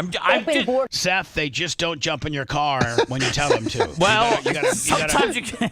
Listen, Seth, I love you to death, Okay. but you're not the most rugged guy in the world where you're going to go down and. I'd put on a cowboy hat. Seth, I agree with you. Listen, you and I can make a lot of money right now. We'll go to Home Depot. There's about 30 of them. We'll ring them up, put them back in my truck. Yeah, they just don't jump in and I'll give Seth the gun. We'll say we're taking them to work. Yeah. Or just say we got a job for $20, and then we take them to the L fire station. That's right. They're going We to got go to be to the careful fire because I station. think Clearwater Pasco, they're cracking down on that, aren't they? That's just illegal. Working on houses. That's all right. Let me live, Bubba. Guy can make an extra coin around the holiday season. Lummy, Ray's pool service, $100. All right. PayPal, Venmo, Cash App at the Bubba Army, and he said, "I'll see you at Davenport Ale House." Awesome. Love you. Thank you, Ray. Led to sex trafficking of children and an exponential increase of child labor, illegal child labor. Frankly, I don't care what people think about me, especially on the left. Now, again, when you have a historic crisis, a crisis this big, here's what they need to know. When you have a crisis this big that overwhelms the Border Patrol, where the majority of Border Patrol are no longer on patrol, they're making sandwiches, they're changing diapers, they're making baby formula, they're making hospital runs, they're making airport runs. When you take most of Border Patrol agents off the border to deal with humanitarian crisis, that's when the fentanyl comes across to kill 250,000 Americans. That's when the sex trafficking has increased 600%. That's when non-suspected terrorists has crossed this country. They've had a record of people on terrorist watch lists that have been arrested at the southern border. That's why you have over 2 million gotaways. How many of them came from a country sponsoring terror? So I don't care what anybody's opinion is on illegal immigration. When you create a crisis this big, all these other bad things happen. That's why you have to secure the border. I don't care if you're a Republican, a Democrat, or independent. Border security is national security. We should all be on the same side of that. Lummy, this is an exchange I think that AOC had with him. Yes. Trying to bust him up on some stuff. Dude, that guy should double as the press secretary because they would leave him alone pretty quickly. Nobody's got to follow up with I'd be him. like, no questions Getting your ass today. kicked. Nope. Don't want to get my ass kicked. Listen to this. Mr. Holman, your name is on this. Is this correct? Yes, I signed that memo. So you are the author of the family separation policy? I am not the author of this memo. You're not the author, but you signed the memo. Yes, a zero tolerance memo. So you provided the official recommendation to Secretary Nielsen on family for the United States to pursue By the way, Lummy, once he faces her, she has nothing else to say. Of course not. family separation. I gave Secretary Nielsen numerous recommendations on how to secure the border and save lives. But it says here that you gave her numerous options, but the recommendation was option 3, family separation. What I'm saying, this is not the only paper where we've given the Secretary numerous options to secure the border and save lives. And so the recommendation, of the many that you recommended family separation. I recommended zero tolerance. Which includes family separation. The same as is with every U.S. citizen parent gets arrested when they're with a child. Zero tolerance was interpreted as the policy that separated children from their If I get arrested for DUI and I have a young child in the car, I'm going to be separated. When I was a police officer in New York and I arrested a father for domestic violence, I separated that father Mr. from his Holman, family. with all due respect, legal asylees are not charged with any crime.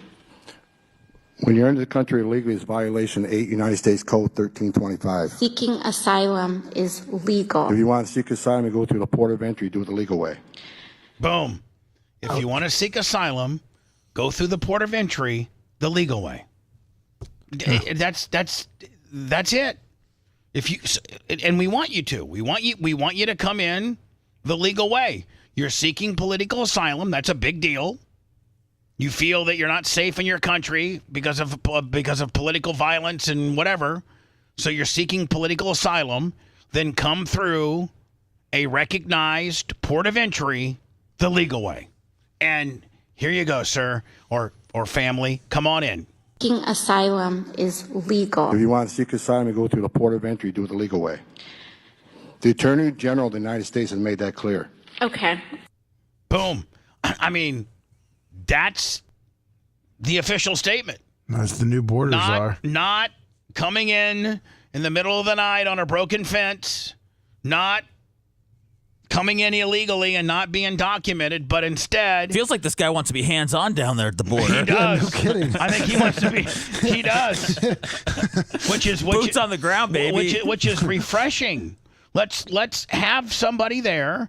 Let's process you and determine if you need to be in our country or not. And if you do need to be in our country, then let's sign you up and get you into the system so that you start paying your way. We're not going to give you a big check. We're not going to give you a cell phone. We're not going to give you a plane ticket to Chicago. We'll let you in and we'll sign you up legally. Perfect. And those that are here illegally, just like dating back to 2008 and Hillary Clinton, if you're here illegally and you're doing bad things, we send you back. If you're here illegally and you're doing good things and you're working and you got a job, let's sign you up properly and you're going to pay a fine for being illegal. And you got to learn English. I mean, she even threw an extra one. We're not even demanding that. Si habla español. If you love that segment, then check out BubbaArmyHQ.com and do a deep dive on past shows. The Bubba the Love Sponge Show will be right back.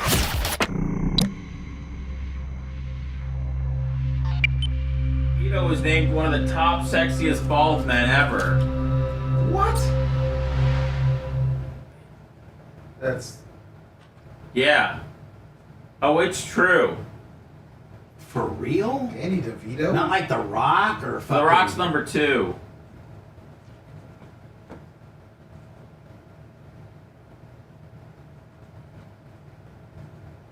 Prince William's number 1. Oh, sorry. Danny DeVito's like in the top 10. He's on number 1. That's still pretty high.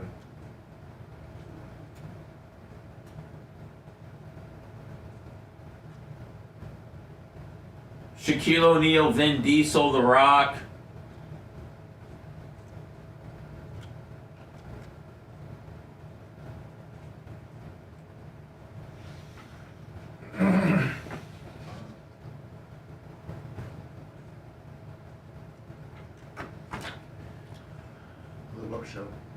Okay, Vin Diesel, Stanley Tucci, Thierry Henry, Samuel L., Danny DeVito, Terry Crews, Kelly Slater, Shaq, The Rock, Prince William.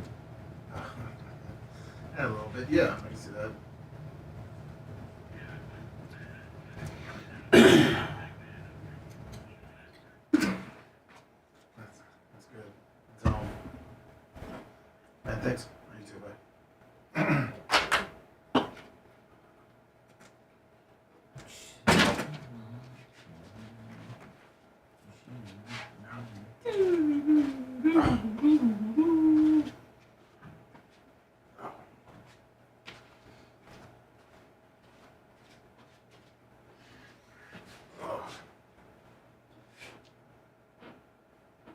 God, love me, almost 1,800 on X.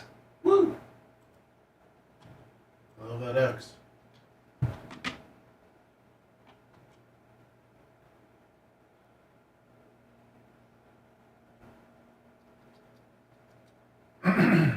Cue the man. Just has to play it.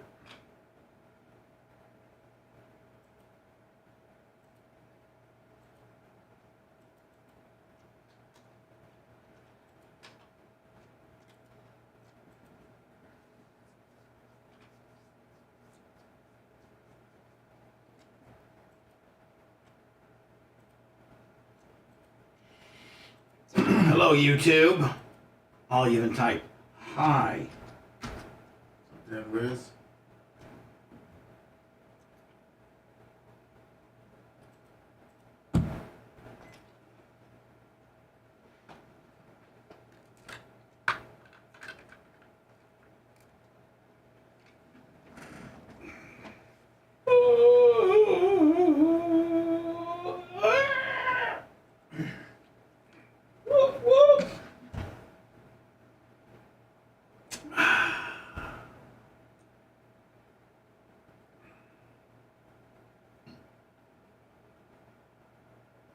Whoop, whoop, that's the sound of the police.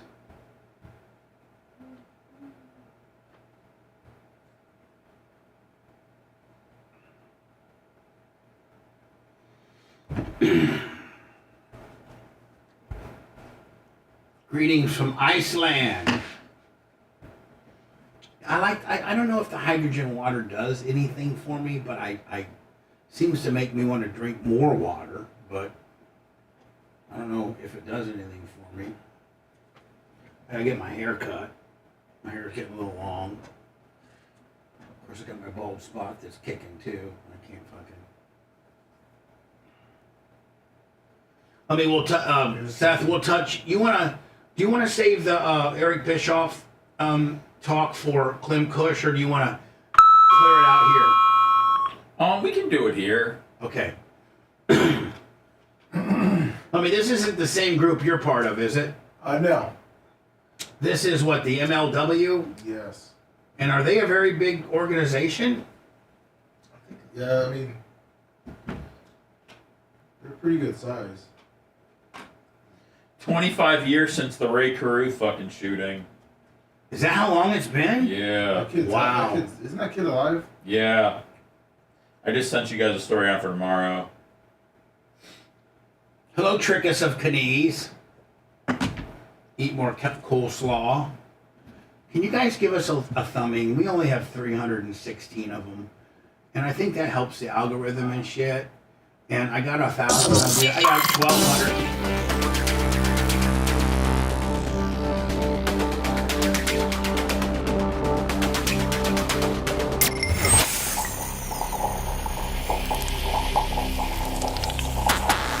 Broadcasting live from the Aquabito studios, aquabito.com/Bubba. It's the Bubba the Love Sponge show. So I'm going to get right on out of here, sitting in my massage chair for 30, record Clem Kush, and then Pigmentation is live across all 5 visual platforms.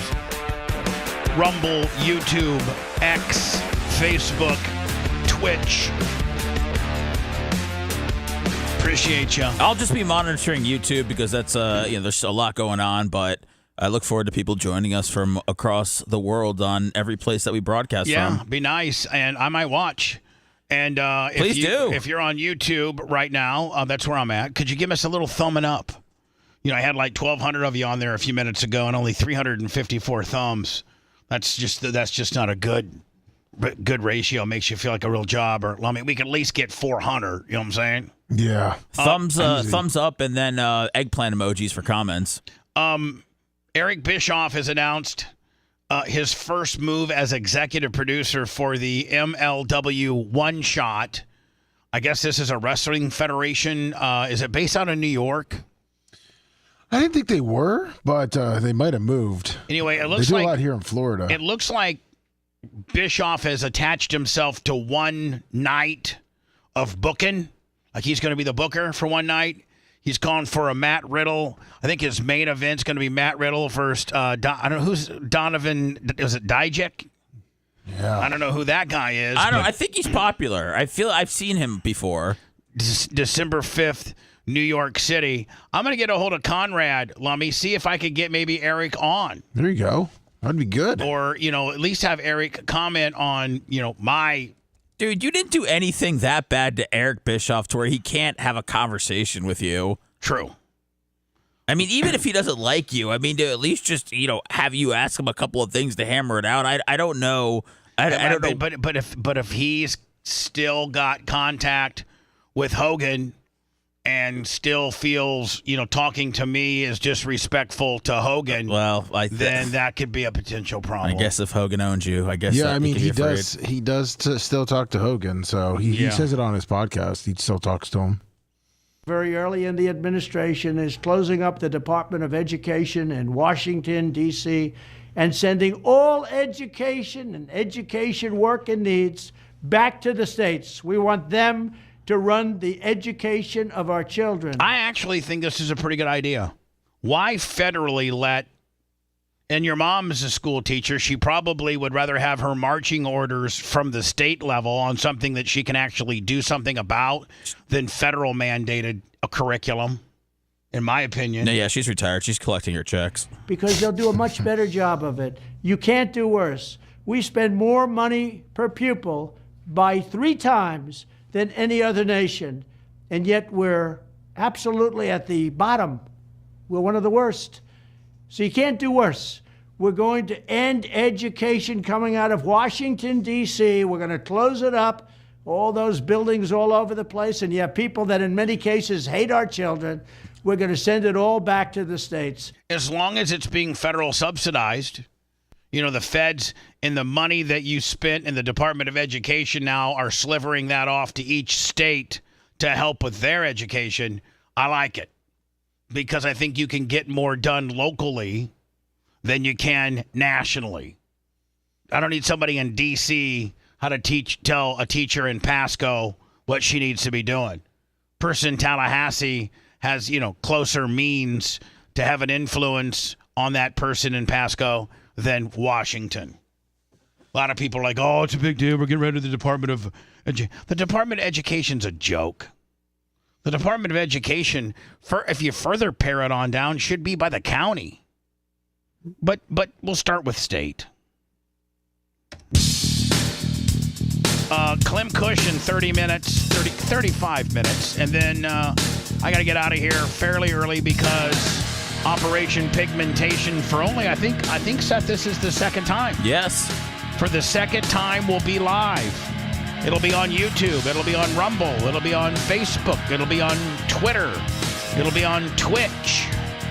Go there and participate. Maybe we'll raise a little money. A little slow today, Seth. Maybe because everybody was hanging on for their pigmentation dollars. Oh, I got you on pigmentation. Don't worry. Appreciate you all, man. Great day, Lummy. Great day as far as visual numbers. Still 1,100 on the YouTubes. See y'all later.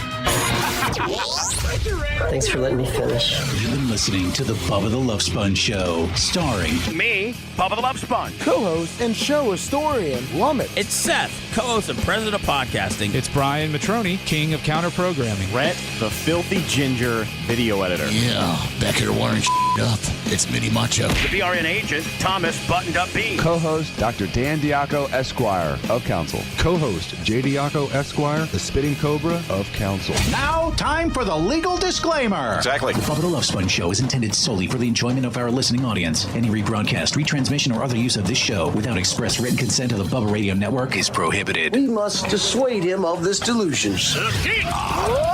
Until next time, always remember. I'll repeat hello.